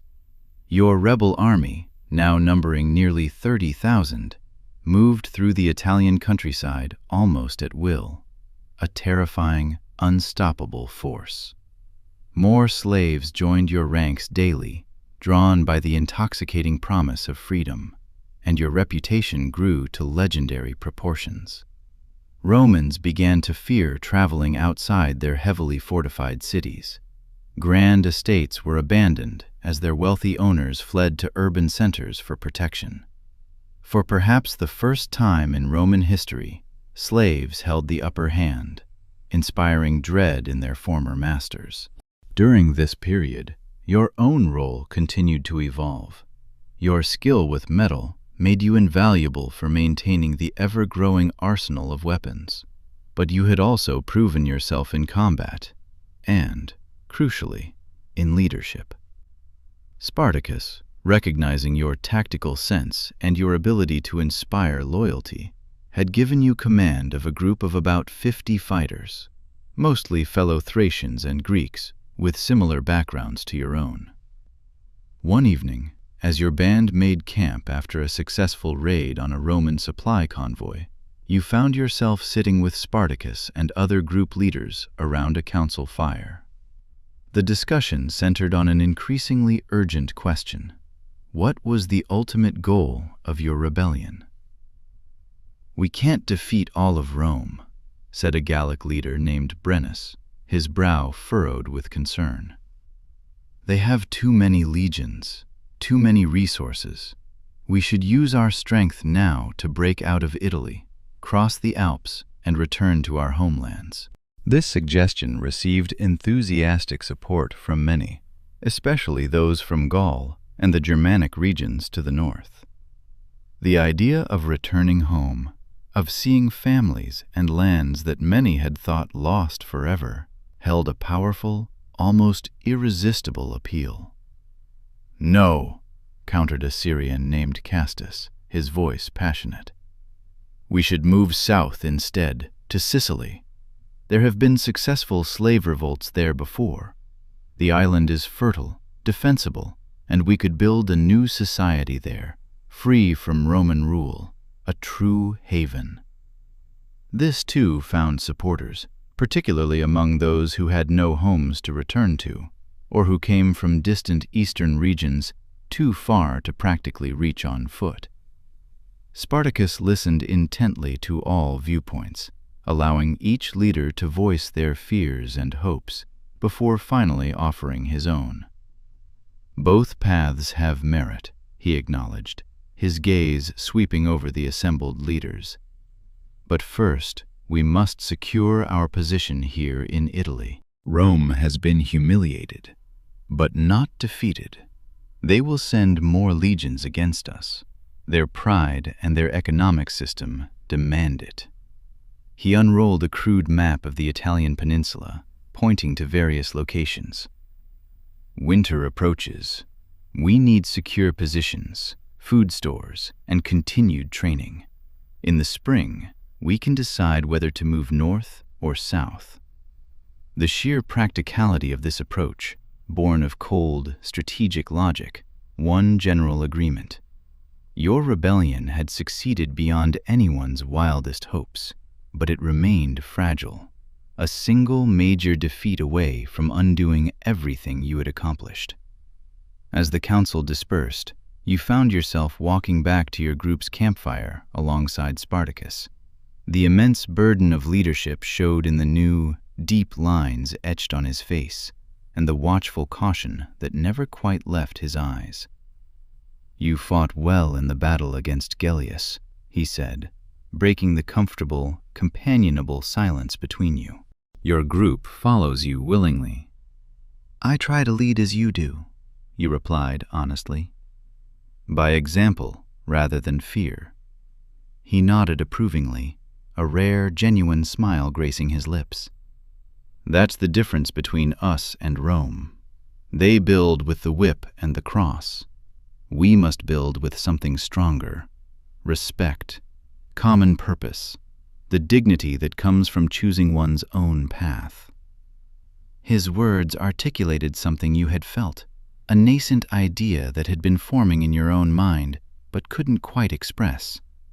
This rebellion wasn't just fighting against slavery. It was trying to create something entirely new in its place. A community where former slaves governed themselves, where work was shared rather than coerced, where decisions came from consensus rather than dictatorial command. "Do you think it can last?" you asked, your voice low, filled with a fragile hope. "This world we're making?" Spartacus looked into the distance, his expression unreadable in the fading light. "I don't know," he admitted, a rare moment of vulnerability. "Rome wasn't built in a day, and neither will its replacement be. But even if we ultimately fail, we've already succeeded in one important way. We've shown that slaves can claim their humanity, can fight for freedom, can build something worthy together." The conversation stayed with you that night as you checked on your group, ensuring all were accounted for, their weapons ready. These men and women who followed you had transformed from broken, fearful slaves into confident, self-reliant fighters who looked you in the eye as equals. Whatever came next, this profound, internal change could never be undone. Winter arrived, bringing with it new, formidable challenges. The rebel army, now numbering over 70,000, established semi-permanent camps in defensible positions throughout southern Italy. Food became a primary concern. Raiding could only provide so much, and many of the estates you had previously targeted had been abandoned or stripped bare. Fortunately, many of your rebels were agricultural slaves who knew how to preserve food, hunt game in the lean winter months, and identify edible plants. Their knowledge, once used to feed their masters, now sustained your rebellion through the harsh, lean months.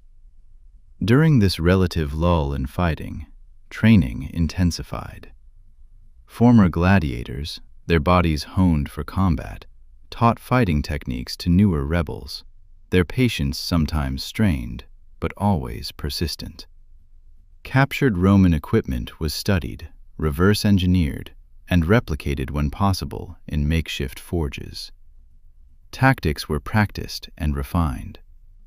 What had begun as a desperate breakout had evolved into a disciplined, formidable fighting force with its own unique style, combining Roman techniques with methods from the homelands of various rebel groups. You spent much of your time establishing these forges in different rebel camps, teaching basic metalwork to others so that weapons could be maintained, repaired, and even produced. It was immensely fulfilling to pass on your knowledge, to see skills that were once demanded of you as a slave, now freely given for a cause you deeply believed in. One brisk winter morning, as you demonstrated how to properly temper a sword blade to a group of eager apprentices, a commotion at the camp's edge drew your attention. Scouts were returning at a gallop, their urgent, agitated manner suggesting important, perhaps dire, news. You left your students to their practice and made your way quickly to the command tent, where Spartacus and other leaders would hear the scouts' report.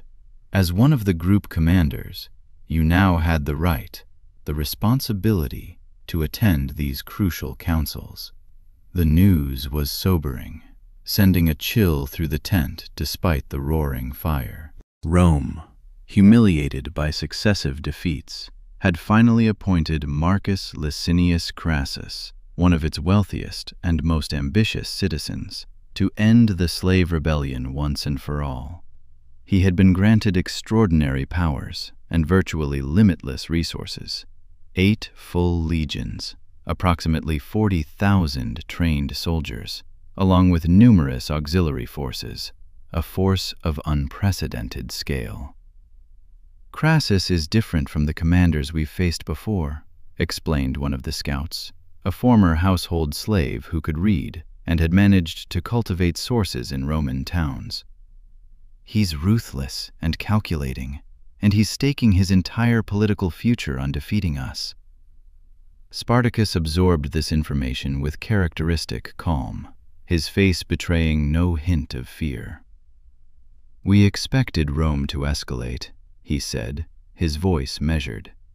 "Now we know the form that escalation takes." "Can we defeat 8 legions?" asked a Gallic commander, giving voice to the desperate question on everyone's mind. "Not in a single battle," Spartacus acknowledged, without illusion. But neither can Crassus easily defeat us if we refuse to fight on his terms. We have mobility, knowledge of the terrain, and the support of local slave populations. He has numbers and equipment, but moves slowly with his legions, constrained by their very size. The strategy that emerged from this council was one of flexibility and attrition. Your forces would divide into smaller, more mobile groups when needed, rejoining for specific operations. You would target Crassus's supply lines, harassing his convoys and foraging parties rather than his main force, wearing down Roman morale through constant harassment rather than decisive battle. As spring approached, this strategy was put to the test. Crassus moved his legions methodically through southern Italy, a slow, inexorable advance, attempting to trap rebel forces between his columns. You responded with hit-and-run tactics, ambushing isolated units, destroying bridges after your forces crossed them, and generally frustrating Roman efforts to bring your main force to a pitched battle. This elusive approach worked well at first. Crassus lost men and supplies without making significant progress against your rebellion, but he adapted quickly, tightening his formations and improving his intelligence gathering. The space for your maneuvers, for your elusive dance, gradually shrank.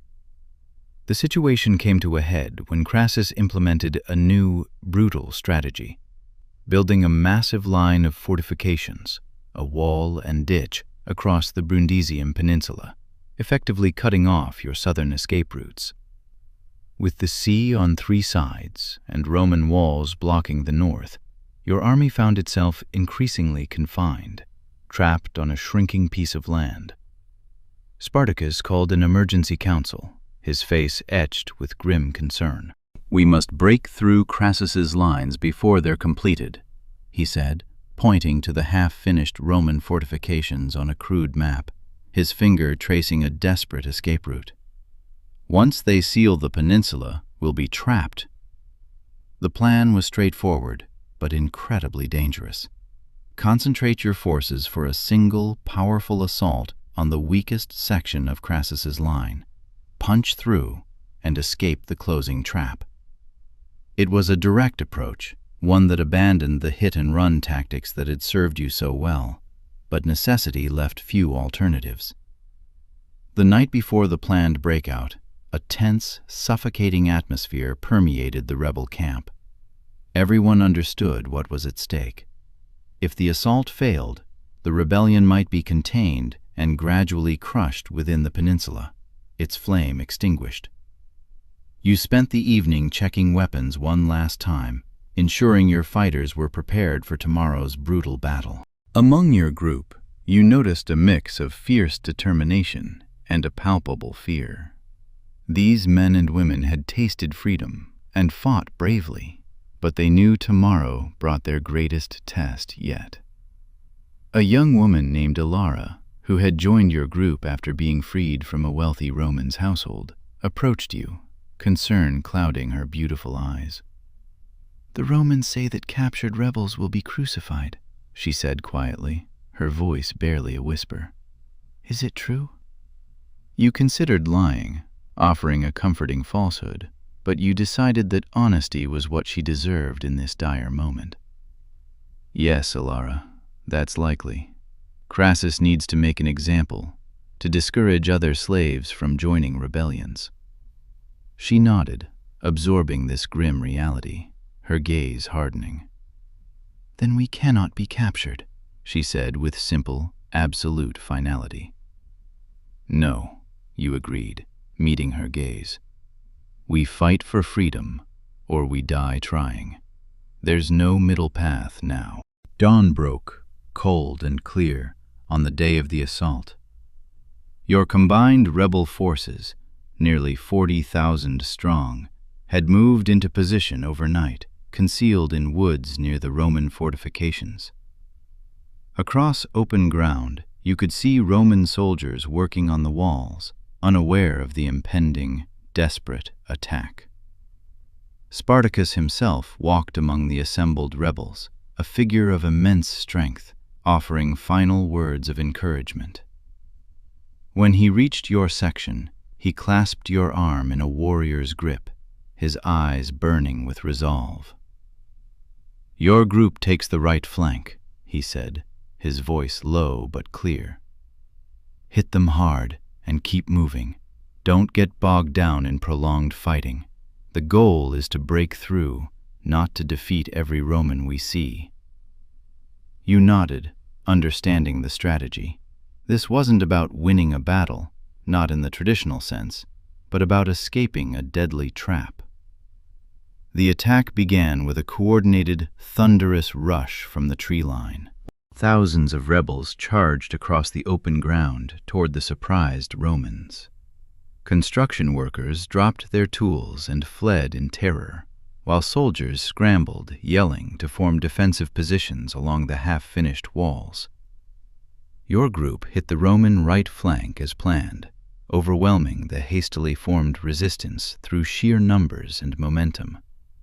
For a brief, hope-filled moment, it seemed the breakout would succeed easily.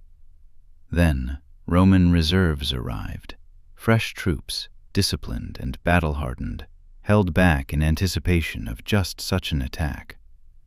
The fighting intensified as trained legionaries engaged your rebels in disciplined formations, their heavy shields and short swords a deadly, efficient barrier. The initial advantage of surprise faded, replaced by a brutal test of will and strength, a desperate grind of bodies and steel. You found yourself in the thick of combat, directing your fighters with shouts and gestures, while defending against relentless Roman counterattacks. A centurion, his distinctive helmet crest marking him clearly as an officer, recognized you as a group leader and targeted you specifically, his superior weapons and heavy armor nearly overwhelming your defenses. Only the timely intervention of two of your fighters saved you, though one, a young Thracian you would come to trust, fell to the centurion's blade in the process. Around you, the battle hung in the balance. Some rebel groups had broken through, their defiant cheers echoing across the field, while others were pinned down by fierce Roman resistance. The cohesion of your attack began to fracture as different sections faced varying levels of success or failure. Through the chaos, the dust, and the screams, you spotted Spartacus leading a furious charge against a particularly strong section of the Roman line, a whirlwind of deadly motion. His fearless example inspired those around him, and they pushed forward despite heavy losses, fueled by his unwavering courage. Gradually, a gap opened in the Roman defenses, a narrow, tantalizing breach. "There!" you shouted to your remaining fighters, pointing toward the breach with your bloodied sword. "Follow me!" Your group fought with renewed ferocity toward the opening, joining a stream of rebels pouring through the Roman lines. Behind you, others continued to battle, sacrificing themselves, forming a desperate rear guard to keep the escape route open for their comrades. The breakout ultimately succeeded, though at a terrible, heartbreaking cost. Perhaps a third of the rebel force was lost, killed, captured, or separated in the confusion. But the majority escaped Crassus's trap, emerging north of his fortifications with the ability to maneuver once more. That night, as the escaped rebels regrouped and tended to their wounded, the mood was somber, heavy with loss. Despite the tactical success, too many friends and comrades had been lost, their faces forever etched in your memory. And everyone understood that Crassus, humiliated yet again, would not give up the pursuit. Spartacus called the remaining leaders together, his face showing the immense strain of the day's brutal fighting and the crushing responsibility he carried. "We've escaped the immediate trap," he said, without preamble, his voice hoarse. "But our position in southern Italy has become untenable. We must decide now, north or south." The debate that followed was passionate, fueled by exhaustion and desperation, but respectful. Those favoring a northern route argued for crossing the Alps to freedom beyond Roman territory, a return to their homelands. Those supporting a southern strategy advocated for reaching Sicily, where mountains and the island's natural defenses could provide defensible positions, a place to perhaps build a lasting refuge. The Alps passage will soon be clear of winter snow, argued Brennus, the Gaul, his eyes burning with the vision of home. Many of us could return to our homelands. The rebellion would have succeeded for those who escape. But what of those who cannot return home? Countered Castus, the Syrian, his voice tinged with a weary sorrow. Those from Thrace, Syria, or Africa? The journey's too far, and Roman allies control those lands anyway. Sicily offers the possibility of a new home for all. The discussion continued until Spartacus finally raised his hand for silence, his gesture commanding absolute attention. Both paths have merit, he acknowledged, his gaze sweeping over the tense faces. But we must choose one. We cannot remain divided against Crassus's united force. He studied the crude map before him, weighing the options with the strategic mind that had kept the rebellion alive this long. North, he decided finally, his voice resonating with an unshakable resolve. We break out of Italy entirely. Those who wish to return to their homelands may do so. Others can remain together and establish a new community beyond Roman reach. Not everyone agreed with this difficult decision, but most accepted it as a necessary, brutal reality. Unity had been your greatest strength against Rome's superior numbers and equipment. Division now would doom you all. Plans were made to begin the northern march immediately. Every day of delay allowed Crassus to strengthen his position and possibly cut off your last desperate escape routes. Despite the exhaustion from the recent battle, the rebel army, diminished but still formidable, prepared to move. As you organized your reduced group for the journey, you noticed increasing tensions between different factions. The heavy losses during the breakout had frayed nerves, and the decision to move north had disappointed those who had favored other options.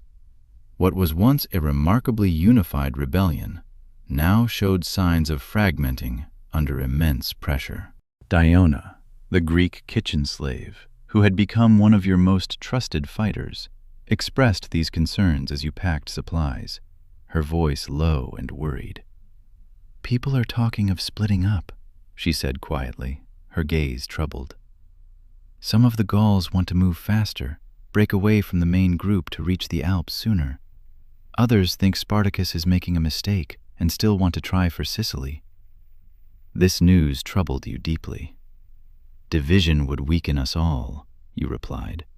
Crassus would pick off smaller groups one by one. I know, she agreed, her voice heavy with resignation. But fear and hope make people make desperate choices, and not everyone has the same hope anymore. You reported these whispers to Spartacus that evening. He listened with a grave expression, but didn't seem surprised. I've heard similar concerns, he admitted, a weary sigh escaping him. The rebellion is at its most vulnerable point. We've tasted enough success to have hope, but faced enough setbacks to know fear. It's a dangerous combination. What can we do? You asked, feeling the weight of the moment. He considered this question carefully before answering. Remind them of what binds us together, Thracian. Not just our past as slaves, but our shared vision of freedom. The moment we separate, we become easier targets for Rome. Only together do we have a chance. You took this message back to your group, and other leaders did the same with theirs, urging unity and common purpose. For a time, it seemed to strengthen resolve and maintain the fragile unity. The northern march began with the entire rebel force moving as one, a vast, snaking column of humanity winding through the Italian countryside. Crassus, however, proved relentless in his pursuit, a tenacious bloodhound. His legions moved with surprising speed for such a large force, always pressing at your rear, forcing you to maintain a grueling pace without adequate rest. Smaller Roman units harassed your flanks, picking off stragglers and testing your defenses. The constant pressure took its toll. Food supplies dwindled as you had less time to forage or raid. Weapons broke and could not always be properly repaired. Exhaustion led to mistakes and accidents. Children and elderly rebels who had been part of your community since the beginning struggled desperately with the demanding pace, their hope dimming. About 2 weeks into the march north, the tensions that had been simmering finally boiled over. A large contingent of Gauls and Germans, perhaps 10,000 strong, announced their intention to separate from the main force and make their own way to the Alps. Their leader, a German former gladiator named Crixus, explained their reasoning to Spartacus, his tone blunt and uncompromising. "We can move faster without the wounded and children," he said, his gaze hard. "The Alps are our homeland. We know the paths, the passes. Together with your people, we're a larger target for Crassus. Separate, at least some of us might slip through." Spartacus argued passionately against this division, emphasizing the strength in unity that had brought the rebellion this far, that had allowed them to defeat Roman armies. But the northern rebels had made their decision. That night, they departed the main camp, taking their fighters and supplies with them, a tragic, self-inflicted wound to the rebellion. Their separation proved disastrous.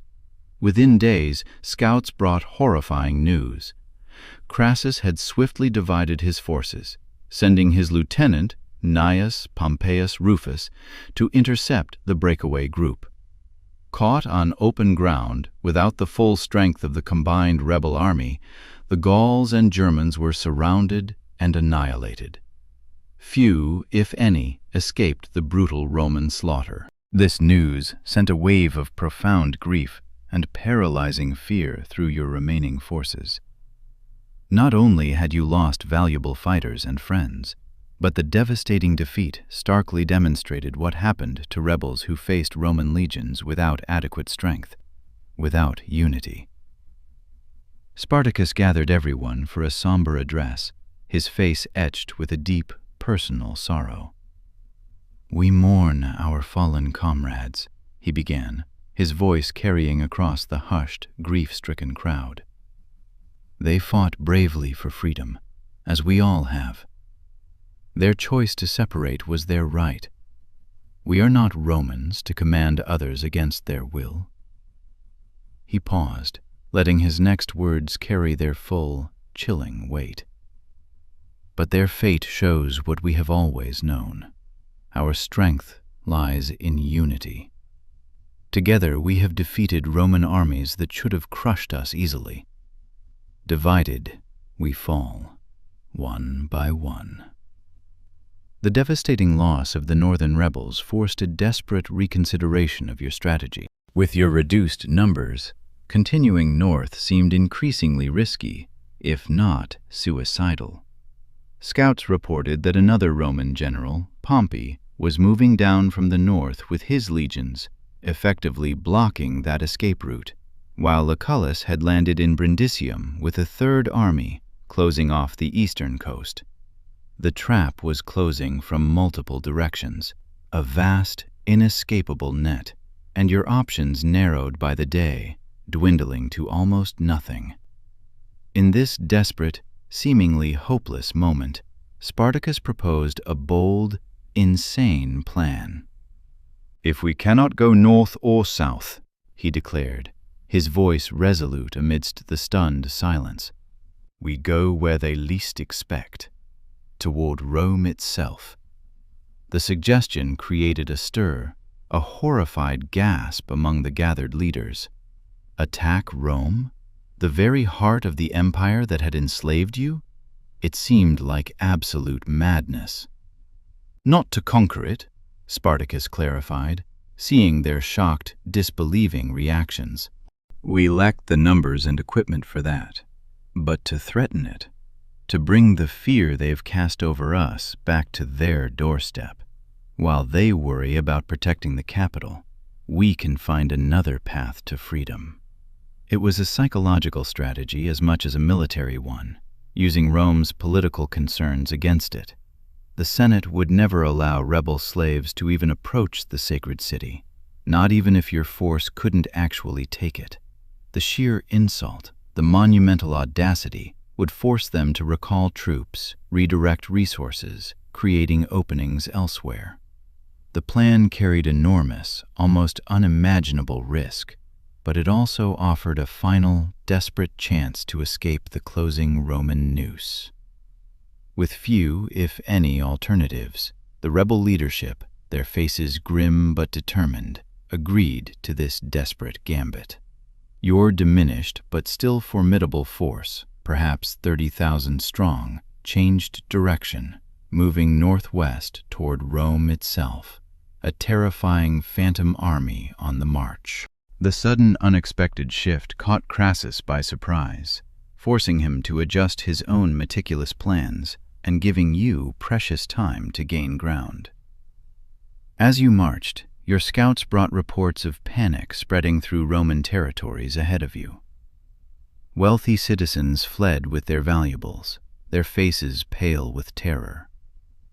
Slave owners, terrified that their human property would join your rebellion, either freed their slaves preemptively or, in a horrifying display of cruelty, killed them outright rather than risk betrayal. The countryside emptied as rural populations sought the illusory safety of walled towns. This was the fear that Rome had inspired in others for centuries, now reflected back on its creators, a bitter taste of their own medicine. There was a grim satisfaction in this reversal, even as you recognized that your march was more symbolic than genuinely threatening to Rome's ultimate existence. For a brief, heady moment, it seemed the strategy might work. Crassus was forced to adjust his pursuit, his legions diverted to protect the capital. Roman forces were repositioned, and potential escape routes began to appear in the shifting military landscape.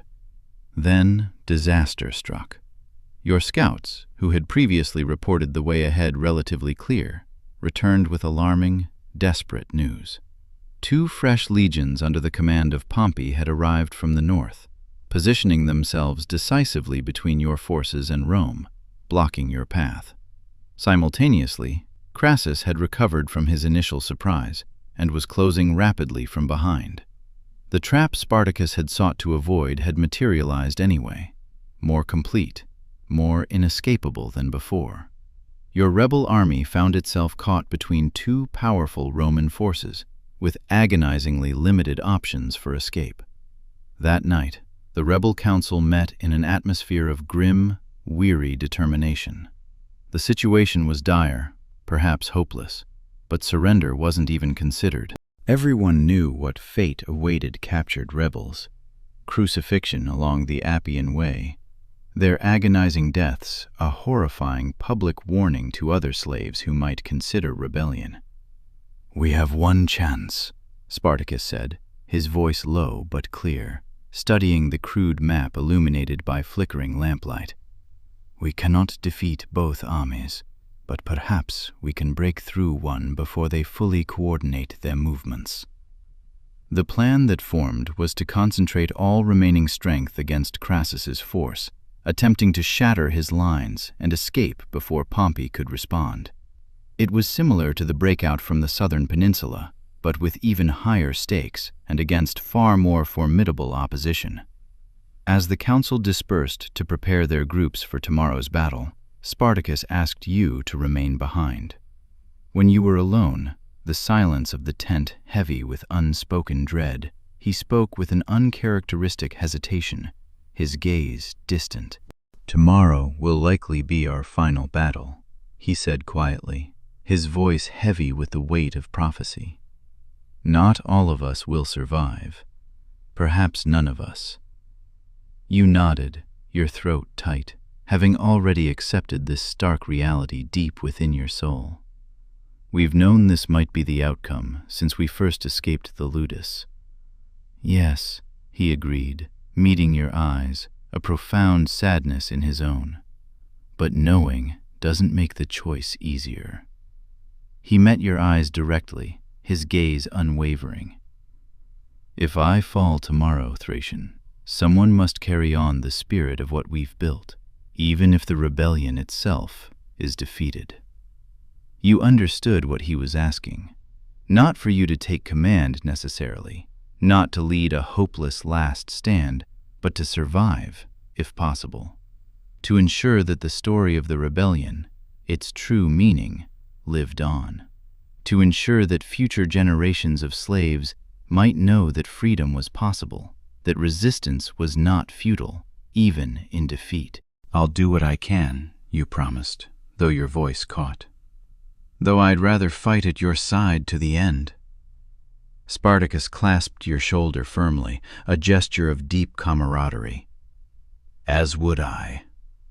But sometimes living requires more courage than dying.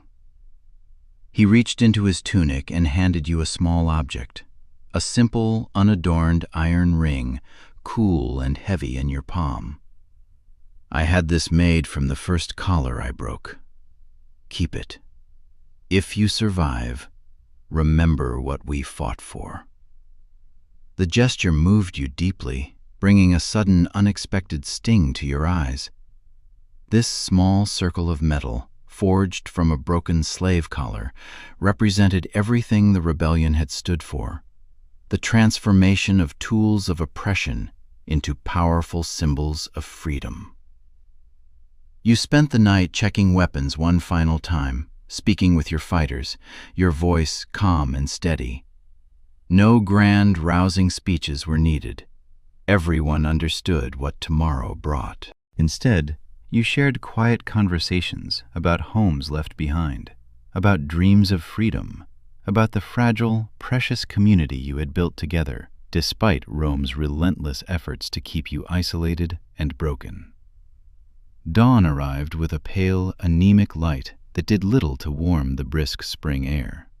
The rebel army assembled in battle formation, a vast, somber throng. Every able-bodied person was armed as well as possible.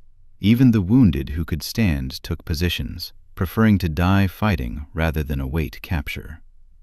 Across the field, Crassus's legions formed their own lines, disciplined, well-equipped, and radiating an unwavering confidence. 8 legions against your remaining forces. The odds were overwhelming, a terrifying chasm, but you had overcome Roman armies before. Spartacus rode along the rebel front line, his presence bolstering courage, his gaze fierce. When he reached the center, he addressed everyone within earshot, his voice strong and clear, cutting through the tense silence. "Today we face Rome's legions one final time," he called, his voice imbued with the passion of a lifetime of injustice. "They think us simply slaves in revolt. They're wrong. We are free people, fighting to remain free." A raw, defiant cheer rose from the rebel ranks, a roar against possible annihilation. "Remember this," Spartacus continued, his voice ringing with a profound truth. "No matter what happens today, we have already won a victory they can never take away. We have shown that slaves can break their chains, can build a community based on dignity rather than domination, can defeat the armies sent to subjugate them." He drew his sword, the morning sunlight glinting off its polished blade, a final, gleaming symbol of defiance. "Even if we fall today, others will remember what we did. Other slaves will dream of freedom because we showed it was possible. Rome may defeat our bodies, but they cannot defeat what we've awakened." With these words still echoing, vibrating in the very air, he turned toward the Roman lines and gave the signal to advance.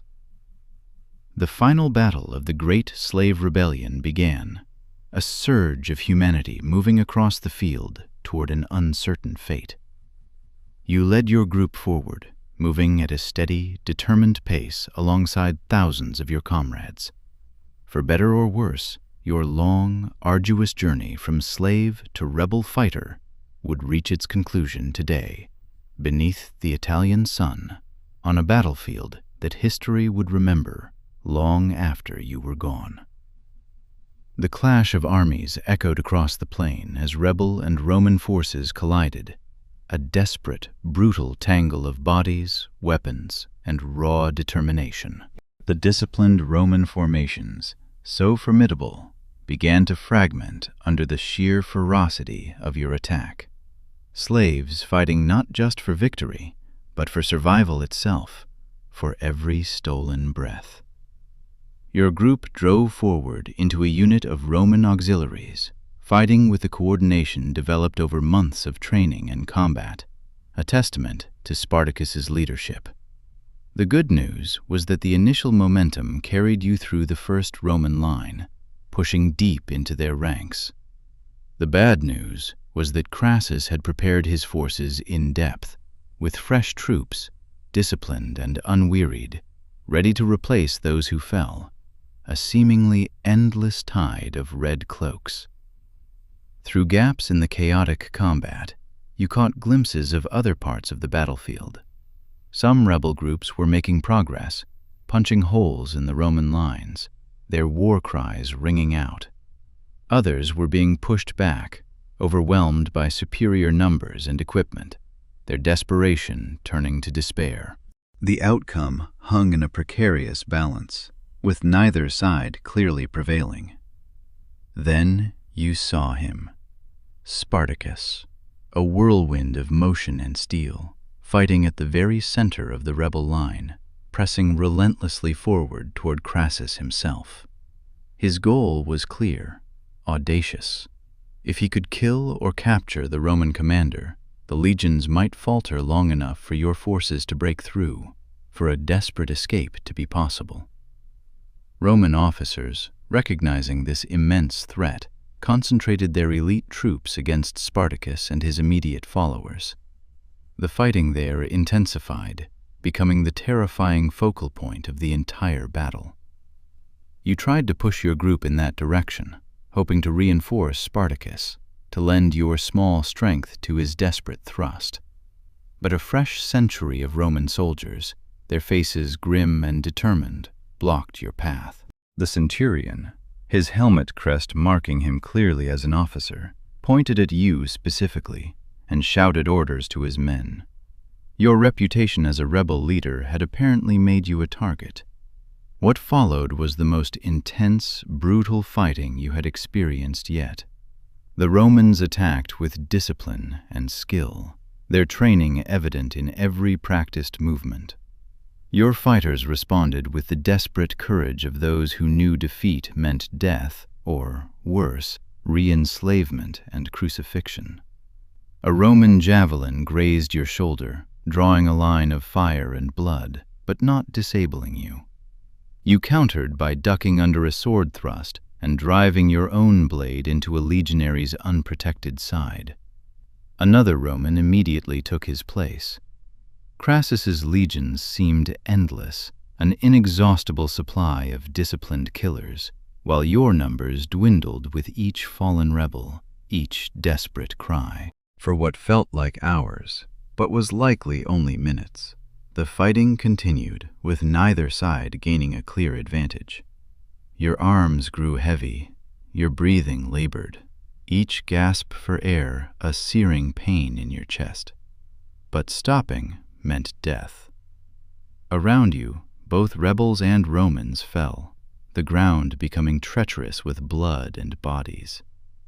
Then a shout went up from the center of the battlefield, not of victory, but of anguish, a collective wail of despair that cut through the din of battle. Through the chaos, your eyes found him, Spartacus, surrounded by Romans, fighting with incredible, superhuman skill, but gradually overwhelmed by sheer numbers. He killed several more before a spear, thrown from behind, took him in the leg, forcing him to one knee. Even wounded, crippled, he continued fighting, Roman soldiers falling to his blade. But the outcome was inevitable. More Romans pressed in, a relentless, suffocating tide, and finally, a sword thrust found its mark, piercing his chest. Spartacus, the gladiator who led the greatest slave rebellion Rome had ever faced, fell on the battlefield, his defiance finally silenced. A cry of dismay, a collective roar of grief and horror, rose from rebel fighters who witnessed his fall. For many, Spartacus represented not just leadership, but hope itself, the living proof that a slave could rise up, could fight back, could briefly taste freedom in a world determined to deny it. The Romans, sensing victory, pressed their advantage with renewed vigor, a wave of red cloaks surging forward. Rebel lines began to crumble in places as fighters either fell or retreated in disarray, their morale shattered by the loss of their leader. What had been a cohesive battle plan dissolved into isolated pockets of desperate resistance. You gathered your remaining fighters, perhaps 15 of the 50 you started with, their faces streaked with blood and tears, and tried to maintain formation. "Stay together," you shouted above the din of battle. "It's our only chance." Diana, blood streaming from a cut on her forehead, but still fighting with fierce determination, caught your eye. "Which way?" she called back, her voice raw. "Where do we go now?" It was the question everyone faced in this moment of ultimate crisis. Without Spartacus, without a clear path to break through the Roman lines, what was the objective? Fight to the death here? Try to escape individually? Surrender and face crucifixion? You made your decision quickly, instinctively, based on what you believed Spartacus would have wanted. "We fight toward the eastern flank," you yelled to your group, pointing with your sword. "The Romans are thinner there. If we break through, head for the forests, scatter and regroup when possible." It was not a plan for victory. That hope had died with Spartacus. But it was a plan for survival, for carrying the memory and meaning of the rebellion forward. Some of you, you knew, must live to tell the story, to keep the spirit of resistance alive. Your reduced group fought with desperate, renewed energy toward the eastern edge of the battlefield. Other rebels, seeing your movement, seeing a glimmer of an escape route, joined your effort, creating a concentrated thrust that temporarily pushed back the Roman line. For a brief, hope-filled moment, it seemed your breakout might succeed. The Roman forces on this flank wavered, not expecting such organized resistance after Spartacus's fall. A gap appeared, not large, but perhaps enough for some to escape through. "Now!" you shouted, pointing frantically toward the opening. "Run!" Your fighters surged forward, abandoning organized combat for a headlong dash toward potential freedom. Romans tried to close the gap, but momentum carried your group through. You were past the main battle line, running with every remaining ounce of strength toward the distant tree line. Behind you, the sounds of battle continued, a horrifying symphony of slaughter, as many rebels fought on, either unaware of the escape route or choosing to stand their ground to the bitter end, their sacrifice providing crucial time for you and others to increase the distance from pursuit. Your lungs burned, a searing agony, and your wounded shoulder throbbed with each pounding stride, but you didn't slow down. Romans were surely following, hot on your heels, and only reaching the forest offered any hope of evading capture. Diana ran beside you, her breath ragged, as did perhaps 20 other rebels who had managed to break through. The rest of your group had either fallen in the brutal fighting or become separated in the chaos of escape. You hoped some had found other routes to safety, but feared many had fallen. Finally, blessedly, the trees enveloped you, providing welcome cover from Roman eyes. Only then did you allow yourself a brief pause, gulping air into burning lungs while listening for sounds of pursuit. "Spread out," you instructed between gasping breaths. "Groups of 3 or 4. Harder to track. Better chance some survive." No one argued with this logic. Large groups were easier to spot and capture. Smaller units might slip through the net Crassus was surely casting across the countryside. Before separating, you shared a moment of solemn acknowledgement with these fighters who had shared so much, who had faced death alongside you. No lengthy farewells were needed.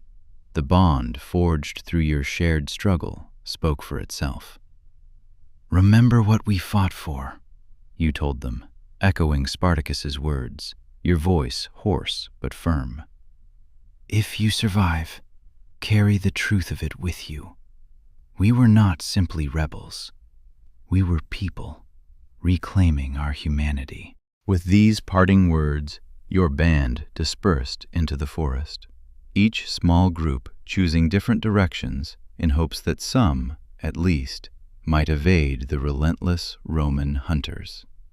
You traveled with Diona and a young Thracian named Lysander, moving carefully through wooded terrain, avoiding roads and open areas, becoming ghosts in the shadows. The good news was that all 3 of you knew how to live off the land, skills learned in your homeland and honed during the rebellion.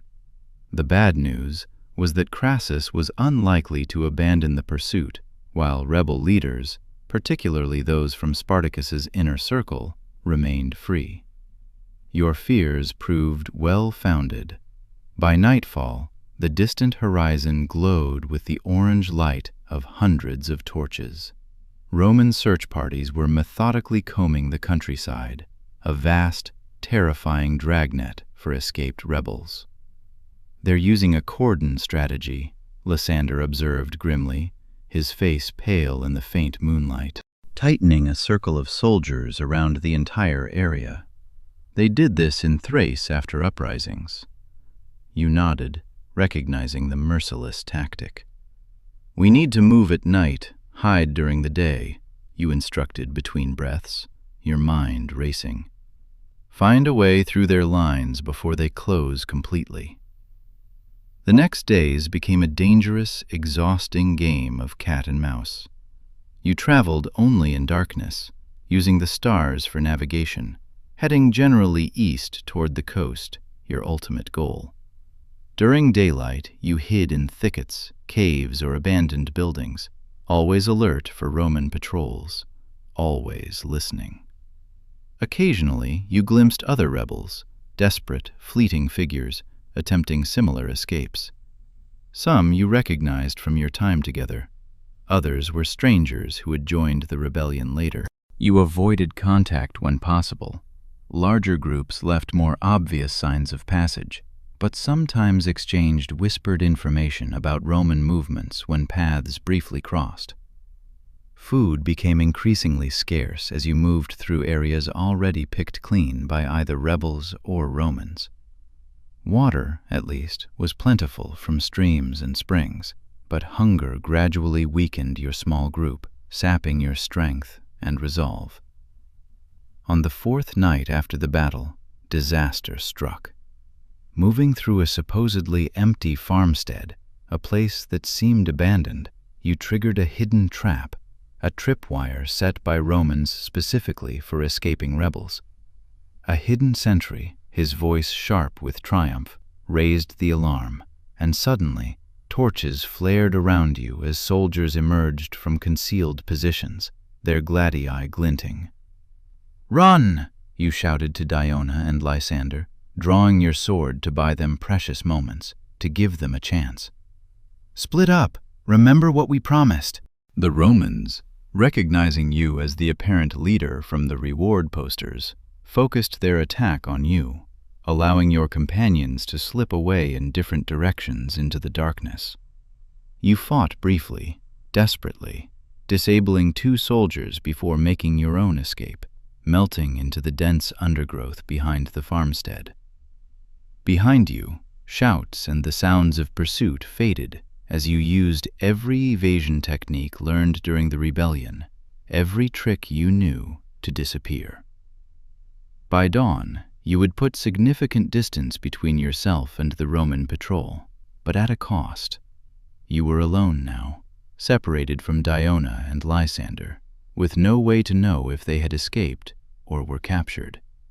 And you had been forced westward, away from your planned route to the coast, further from your goal. Exhaustion and hunger clouded your thinking as you sought a hiding place for the day. An abandoned shepherd's hut, partially collapsed but offering some concealment, became your sanctuary. As you settled into the darkest corner, checking your wounded shoulder, which had begun to show signs of infection, a red, angry swelling, the full, crushing weight of recent events crashed down upon you. Spartacus was dead. The rebellion, which had held such immense promise and achieved so much, had been brutally crushed. Most of your fellow rebels, friends and comrades who had shared your desperate dreams of freedom, were either dead or captured, facing gruesome execution. And you were alone, hunted, with diminishing chances of escape. For the first time since your initial enslavement, despair, cold and suffocating, threatened to overwhelm you. The road ahead seemed impossible. Even if you somehow evaded capture, where would you go? What kind of life could you possibly build as a fugitive in a world utterly dominated by Rome? As these dark, crushing thoughts spiraled, your hand instinctively touched something in your tattered clothing. The iron ring. The simple, heavy ring Spartacus had given you, forged from a broken slave collar. You pulled it out, examining it in the dim, dusty light filtering through the collapsed roof. This simple object, this small circle of metal, carried such profound meaning. It represented the transition from slavery to freedom, from submission to fierce resistance. Spartacus had entrusted it to you, not just as a memento, but as a sacred responsibility, to remember and carry forward what the rebellion represented, regardless of its military outcome. With renewed resolve, a spark igniting in the ashes of your despair, you slipped the ring onto your finger and forced yourself to think practically about survival. The infection in your shoulder needed immediate treatment. An infected injury would kill you as surely as Roman soldiers if left untreated. You needed food and better shelter. And you needed a plan, a strategy beyond simple, desperate evasion. Using knowledge gained during the rebellion, knowledge of the natural world, you located herbs known for their antibiotic properties and created a crude poultice for your wound. It was painful, a searing agony, but necessary. For food, you set simple snares, catching a rabbit that, though barely cooked over a tiny, smokeless fire, provided the first real nourishment in days, restoring some precious strength to your depleted body. As your physical condition slowly, painfully, improved over the next 2 days, you considered your options carefully. The Romans were still searching the countryside, a methodical, terrifying sweep, but their cordon must have gaps. No army could maintain a perfect line across miles of rugged terrain. You decided to continue moving by night, but adjust your direction southward. While the coast remained your ultimate goal, the heaviest Roman presence likely guarded the most direct routes east, anticipating your escape. A circuitous, less obvious path might offer better chances. This strategy proved sound. As you moved through hills and forests, through less traveled areas, Roman patrols became less frequent. They were concentrating their efforts closer to the battlefield, assuming most rebels would head directly away from the fighting. Nearly 2 weeks after the final battle, a shadow among shadows, you reached a small coastal town. Disguised in clothes taken from an abandoned farm, your weapons hidden beneath your tunic, you blended in with the local workers, listening carefully to rumors and news, a ghost of your former self. What you learned was sobering, confirming your deepest fears. Crassus had been thorough, brutal in his victory. Thousands of captured rebels had been crucified along the Appian Way, their bodies left hanging as a grotesque, horrifying warning to other slaves who might consider rebellion. Spartacus's body was never found, though most assumed he died in battle, lost in the nameless masses. A few rebel leaders, apparently, had escaped, as substantial rewards were offered for their capture. Your name, to your shock, was among those mentioned. Thracius, the blacksmith commander under Spartacus, wanted by Rome. The good news was that no one in this small, sleepy coastal town would recognize you as that formidable rebel leader, a legend already being whispered in hushed tones. The bad news was that Roman officials everywhere were now acutely alert for escaping rebels, making sea passage incredibly difficult to arrange. For several days you worked odd jobs around the harbor, earning small coins, while observing ship movements and security procedures.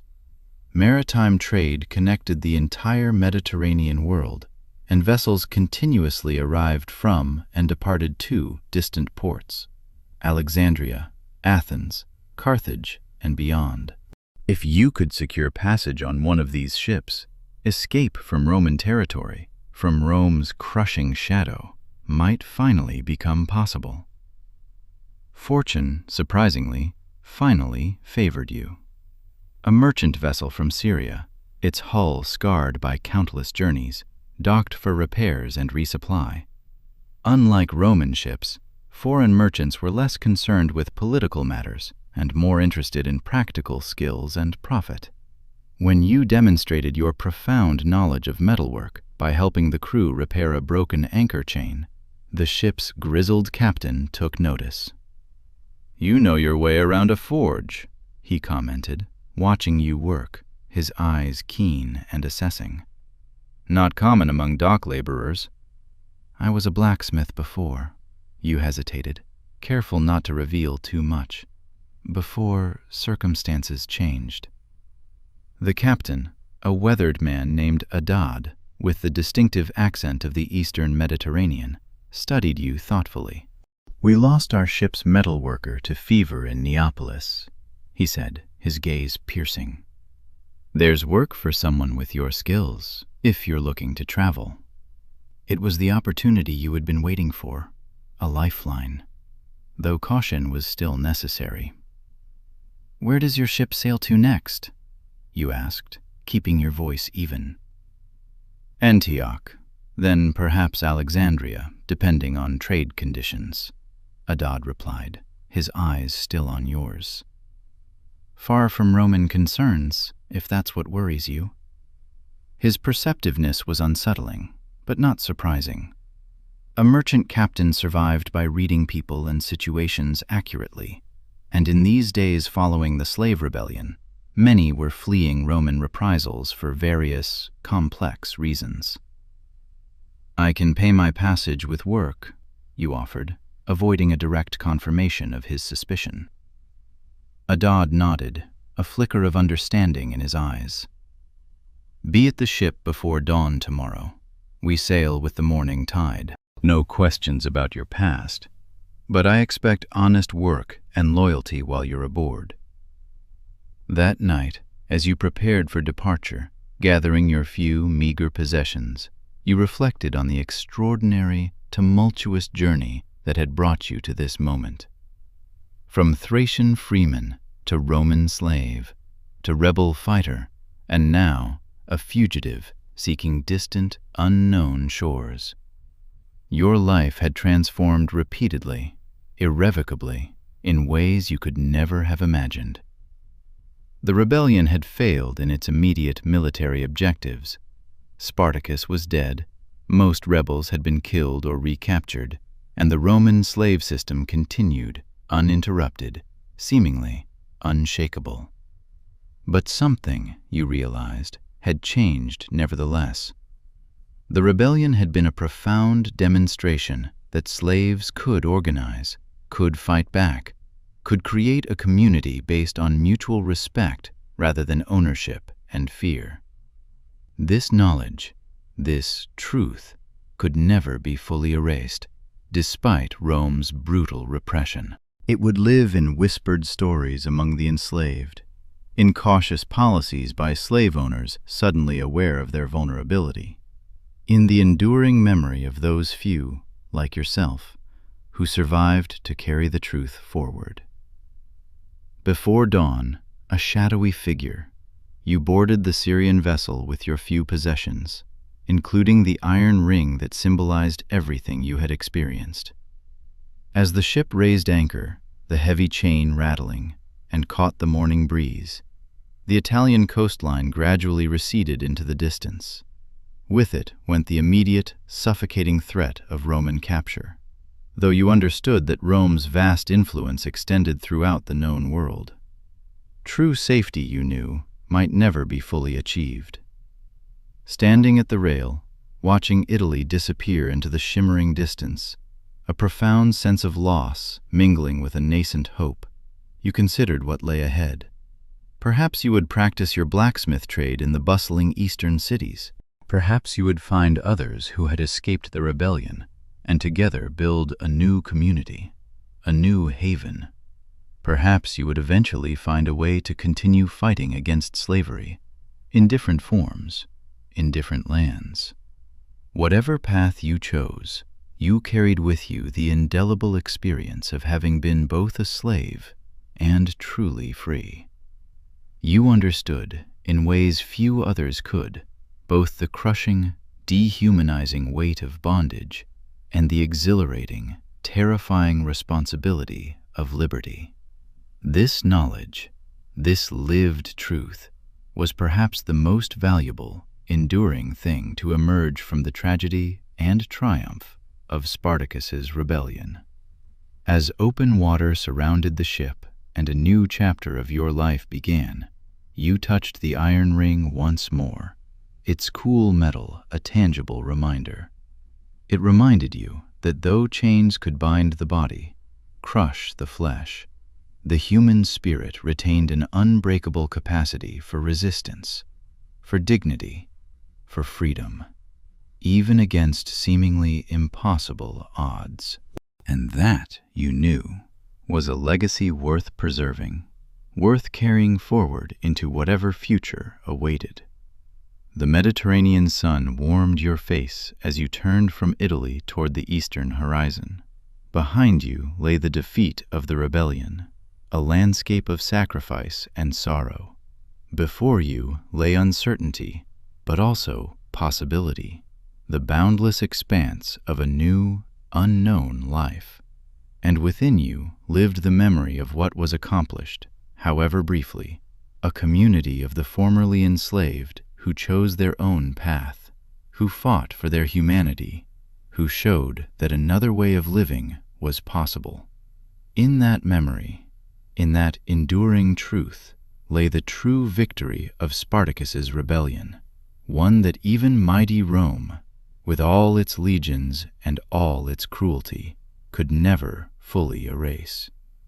As the Syrian ship, the Astarte, sailed eastward, you found yourself falling into the natural, comforting rhythm of maritime life. Named after an Eastern goddess of fertility and war, the vessel carried a diverse crew, a microcosm of the multicultural nature of Mediterranean trade. Phoenicians, Greeks, Egyptians, and others worked together under Captain Adad's firm but fair command. Your skills as a metalworker made you invaluable aboard ship, where hardware constantly needed repair due to the corrosive effects of salt water. Beyond essential maintenance, you created improved tools for the rigging and cargo, small innovations that earned genuine appreciation from the crew. This practical contribution, this shared labor, helped you gradually integrate into this floating community, a new kind of family.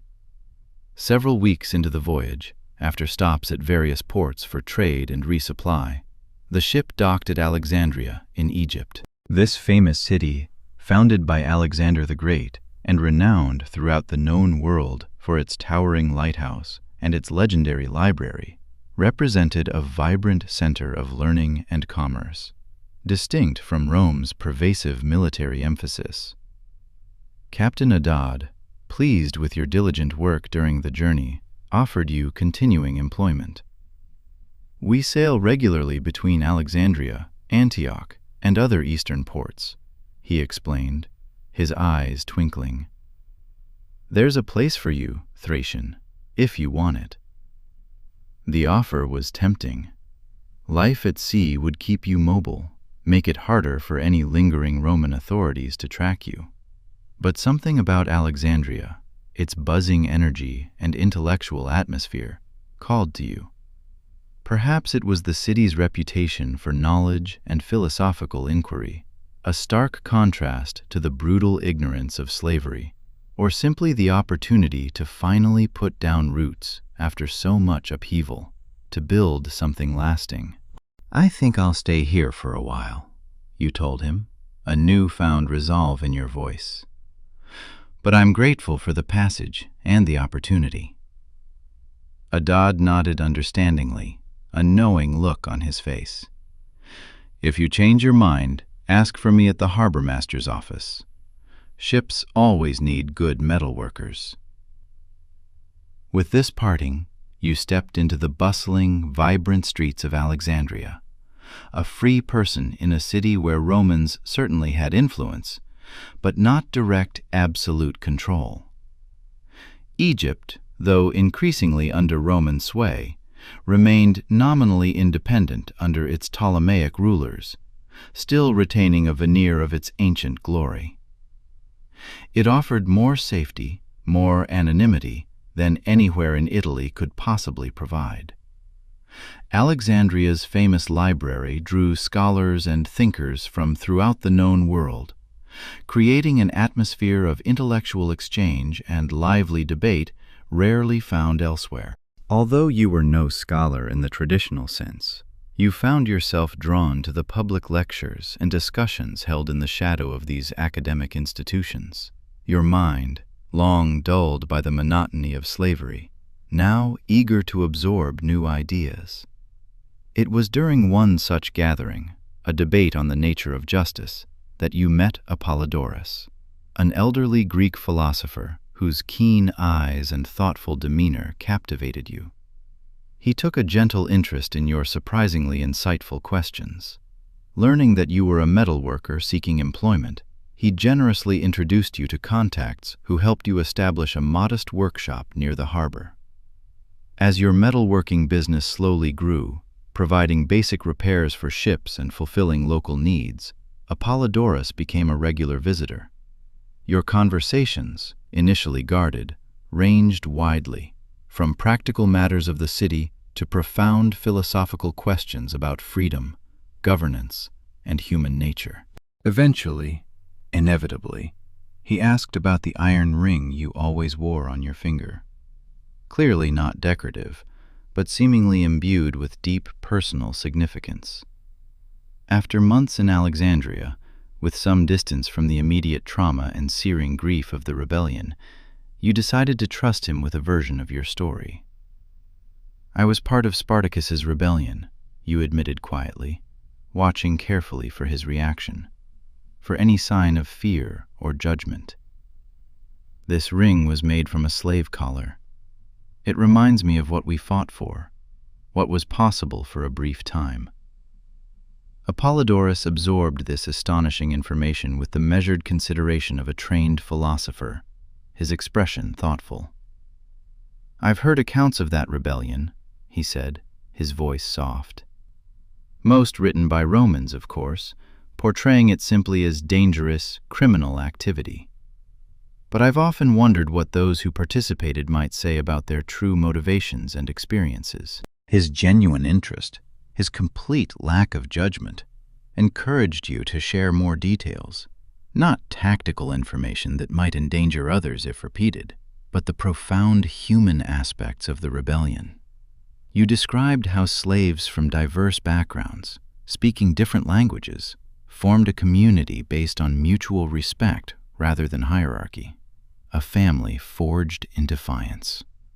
You recounted how decisions were made through open discussion and consensus, rather than dictatorial command. You spoke of how people contributed according to their abilities and talents, rather than under threat of punishment, creating a society based on shared purpose. It wasn't perfect, you acknowledged, a wry smile touching your lips. We faced many challenges, disagreements, difficulties in organization, but it was real freedom. Messy, demanding, sometimes frightening in its responsibility, but genuine self-determination. After years of having every aspect of life controlled by masters, it was like breathing again. Apollodorus listened intently, occasionally asking clarifying questions that showed his deep understanding, but never judging or dismissing your extraordinary experience. When you finished speaking, he remained thoughtful for some time, his gaze fixed on the bustling harbor beyond your workshop. What you describe has profound philosophical significance beyond the military aspects that so concern the Romans, he finally said, his voice resonant. Questions of natural freedom versus conventional slavery, of community formation outside traditional structures, of human capacity for self-governance. These have been debated in academic circles for generations. But you've lived these questions, Thracian, in ways most philosophers only theorize about. In the months that followed, your conversations with Apollodorus deepened. He introduced you to the writings of various philosophers who had questioned conventional social structures, including the deeply ingrained institution of slavery itself. Some, like certain Stoics, argued that slavery of the body didn't necessarily enslave the mind or spirit, a form of internal freedom. Others, more radical, suggested that slavery itself fundamentally contradicted natural law, that all humans were born free. These intellectual explorations provided a powerful framework for understanding your own experiences. The rebellion was not just a military uprising, you realized, but part of a larger, timeless human questioning of social arrangements that treated some people as mere property. Gradually, Apollodorus, with gentle persuasion, encouraged you to record your experiences and reflections. History is written by the victorious and powerful, he noted, his gaze direct. The Roman account of Spartacus's rebellion will dominate, distorting the truth, unless other perspectives are preserved. Though initially reluctant, writing wasn't your natural medium, and recording your involvement still carried risks, you eventually agreed. Under Apollodorus's patient guidance, you dictated your memories of the rebellion, from your initial enslavement through the final, desperate battle and your miraculous escape. A trusted scribe created precious scrolls that Apollodorus promised to preserve within Alexandria's scholarly community, a testament to the truth. This may not circulate widely in our lifetime, he acknowledged, holding the finished scrolls carefully. But it ensures that future generations will have access to more than just the Roman perspective on what Spartacus and his followers truly attempted. The process of recording your experiences proved unexpectedly healing, a cathartic release, articulating what the rebellion meant, not just what happened, but why it mattered, helped transform personal trauma into meaningful history. The military defeat remained a painful wound, a source of grief, but the profound significance of what was briefly created, a free community born of slaves, took clearer shape in your understanding, solidifying into an unshakable truth. Years passed in Alexandria. Your metalworking business, through hard work and a reputation for quality, provided modest prosperity. You formed deep, lasting friendships, particularly among the city's vibrant artisan community. Occasionally, you encountered others who had participated in the rebellion and somehow escaped, each with their own harrowing journey and unique story of survival. These reunions, though bittersweet, reinforced that you were not alone in carrying the heavy, precious memory of what had transpired.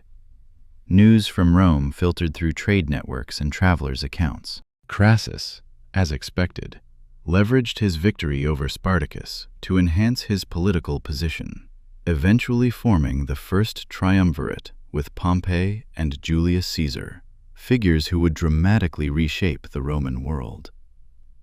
The Roman Republic, you watched, continued its gradual, inexorable transformation into an empire, with increasing centralization of power and wealth.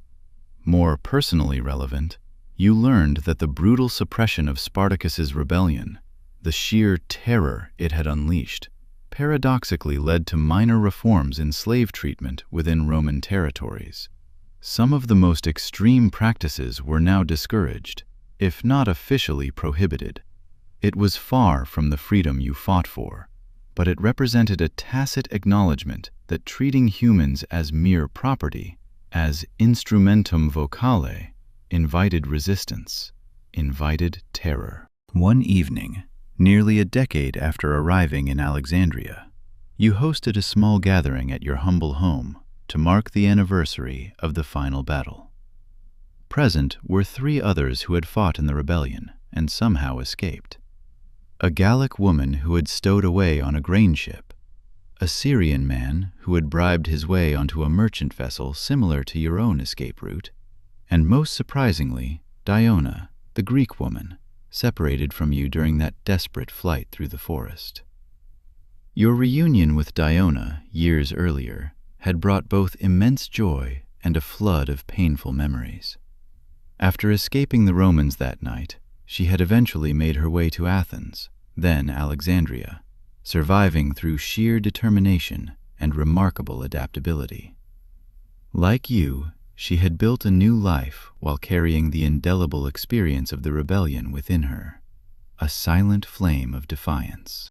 As the 4 of you shared watered wine and poignant memories, the conversation inevitably turned to whether your struggle ultimately mattered, given its military failure and the continued, pervasive existence of slavery throughout the vast Roman world. "We lost the battle," said the Syrian, Castus, who now worked as a scribe in Alexandria's administrative offices, his voice tinged with a philosophical melancholy. "Spartacus died.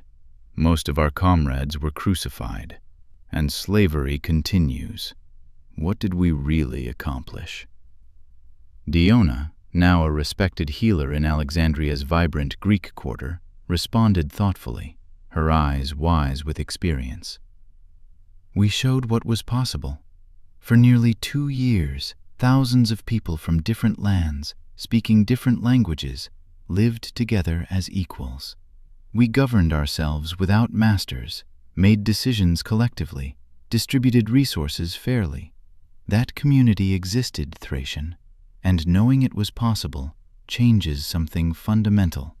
And we forced Rome to recognize our humanity, even if only through their fear," added the Gallic woman, Brigid, who had married an Egyptian merchant and now capably managed part of his trading business. They had to acknowledge that slaves weren't just talking tools, but people capable of organization, strategy, community building. That understanding, however grudging, has changed Rome forever. You considered their perspectives, turning the iron ring on your finger, your constant talisman and reminder. Perhaps the most important victory wasn't on any battlefield, you suggested, your voice reflective.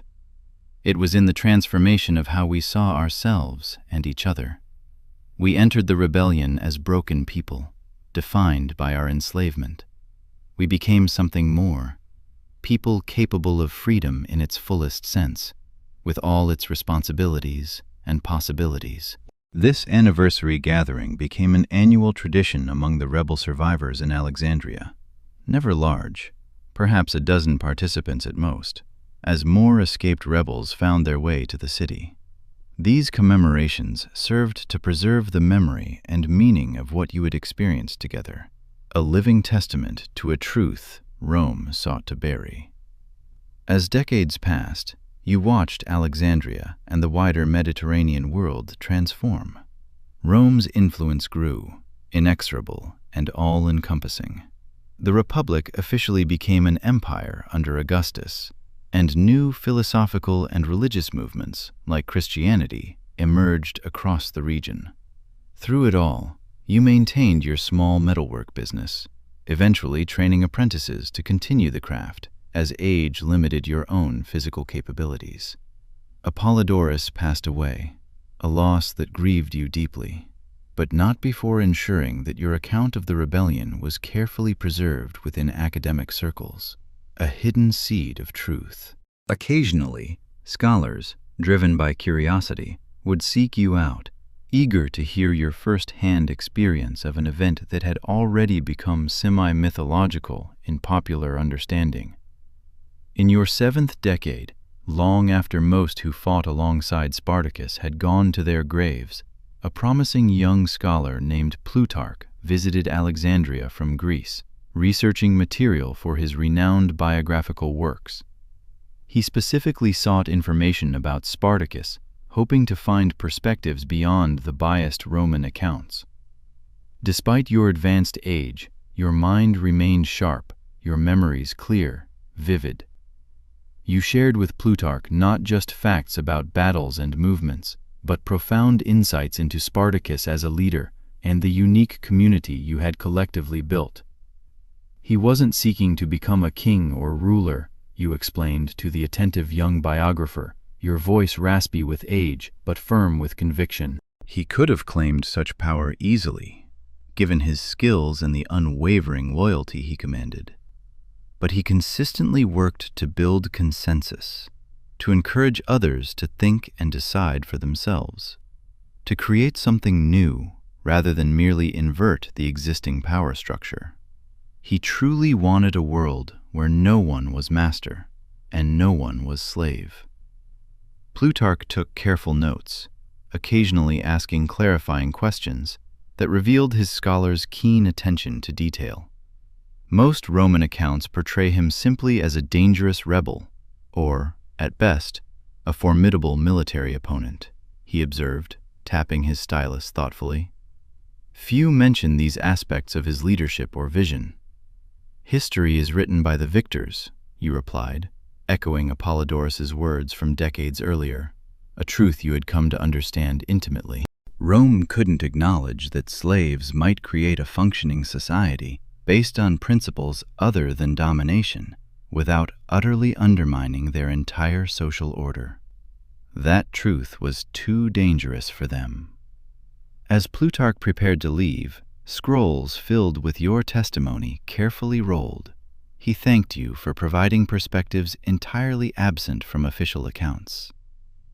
Your testimony adds dimensions to the historical record that would otherwise be lost, he said, his expression sincere. Future generations will have a more complete understanding because you survived to share this truth. His words, ringing with the promise of enduring meaning, reaffirmed what you had long believed. Perhaps your most important role wasn't as a fighter in the rebellion itself, a mere cog in the turning wheel of war, but as a keeper of its memory and meaning. Survival, which sometimes felt like a lesser path than dying alongside Spartacus and others in that final, desperate battle, had served a crucial, profound purpose in preserving what might otherwise have been entirely erased or distorted by the victors. The old man, his name now a forgotten whisper carried on the dust of millennia, bore the immense weight of those memories. It was not a curse, though the trauma often clawed at the edges of his peace, but rather a sacred, inescapable trust. His worn hands, gnarled like ancient olive branches, and the deep furrows etched around his eyes spoke volumes of battles fought and sacrifices witnessed, of a life lived on the razor's edge of history. He was the final, fragile echo of a revolution that had once roared like a storm across the very heartlands of Rome. From the slave markets of Capua to the snow-dusted peaks of the Alps, the spirit of defiance had thundered, an anthem of freedom sung by thousands. Now, in the twilight of his own existence, he was its last chronicler, a living, breathing archive of the raw courage, the unyielding hope, and the profound tragedy that had defined Spartacus's audacious dream. What was that dream? It was not merely an escape from chains, but the audacious imagining of a world where no man owned another, where dignity was an inalienable right, and the common man could stand tall against the might of an empire. This vision, so fiercely fought for, had been brutally suppressed, its architects scattered or crucified. In the quiet, often lonely solitude of his remaining days, typically by the flickering glow of a meager fire, he meticulously reconstructed the past. His voice, though weathered by age, gained an almost youthful vigor when he spoke of the camps, the clashes, the faces of comrades long turned to dust. He ensured that every desperate charge, every act of unexpected kindness, every tear shed in victory or defeat, and every defiant spark of hope that had illuminated those dark days was not merely heard, but indelibly etched into the very souls of the few, hushed listeners who gathered around him. These were not just quaint stories from a distant past. They were living testimonies, crafted into a formidable shield against the insidious oblivion promised by the victors, who sought to rewrite history, to brand Spartacus and his followers as mere bandits and monsters. More than that, his words were a potent beacon, piercing through the encroaching darkness, illuminating a path for a distant future where the oppressed, wherever they might be, could finally find their own collective voice and rise again, inspired by the echoes of those who dared to dream of freedom.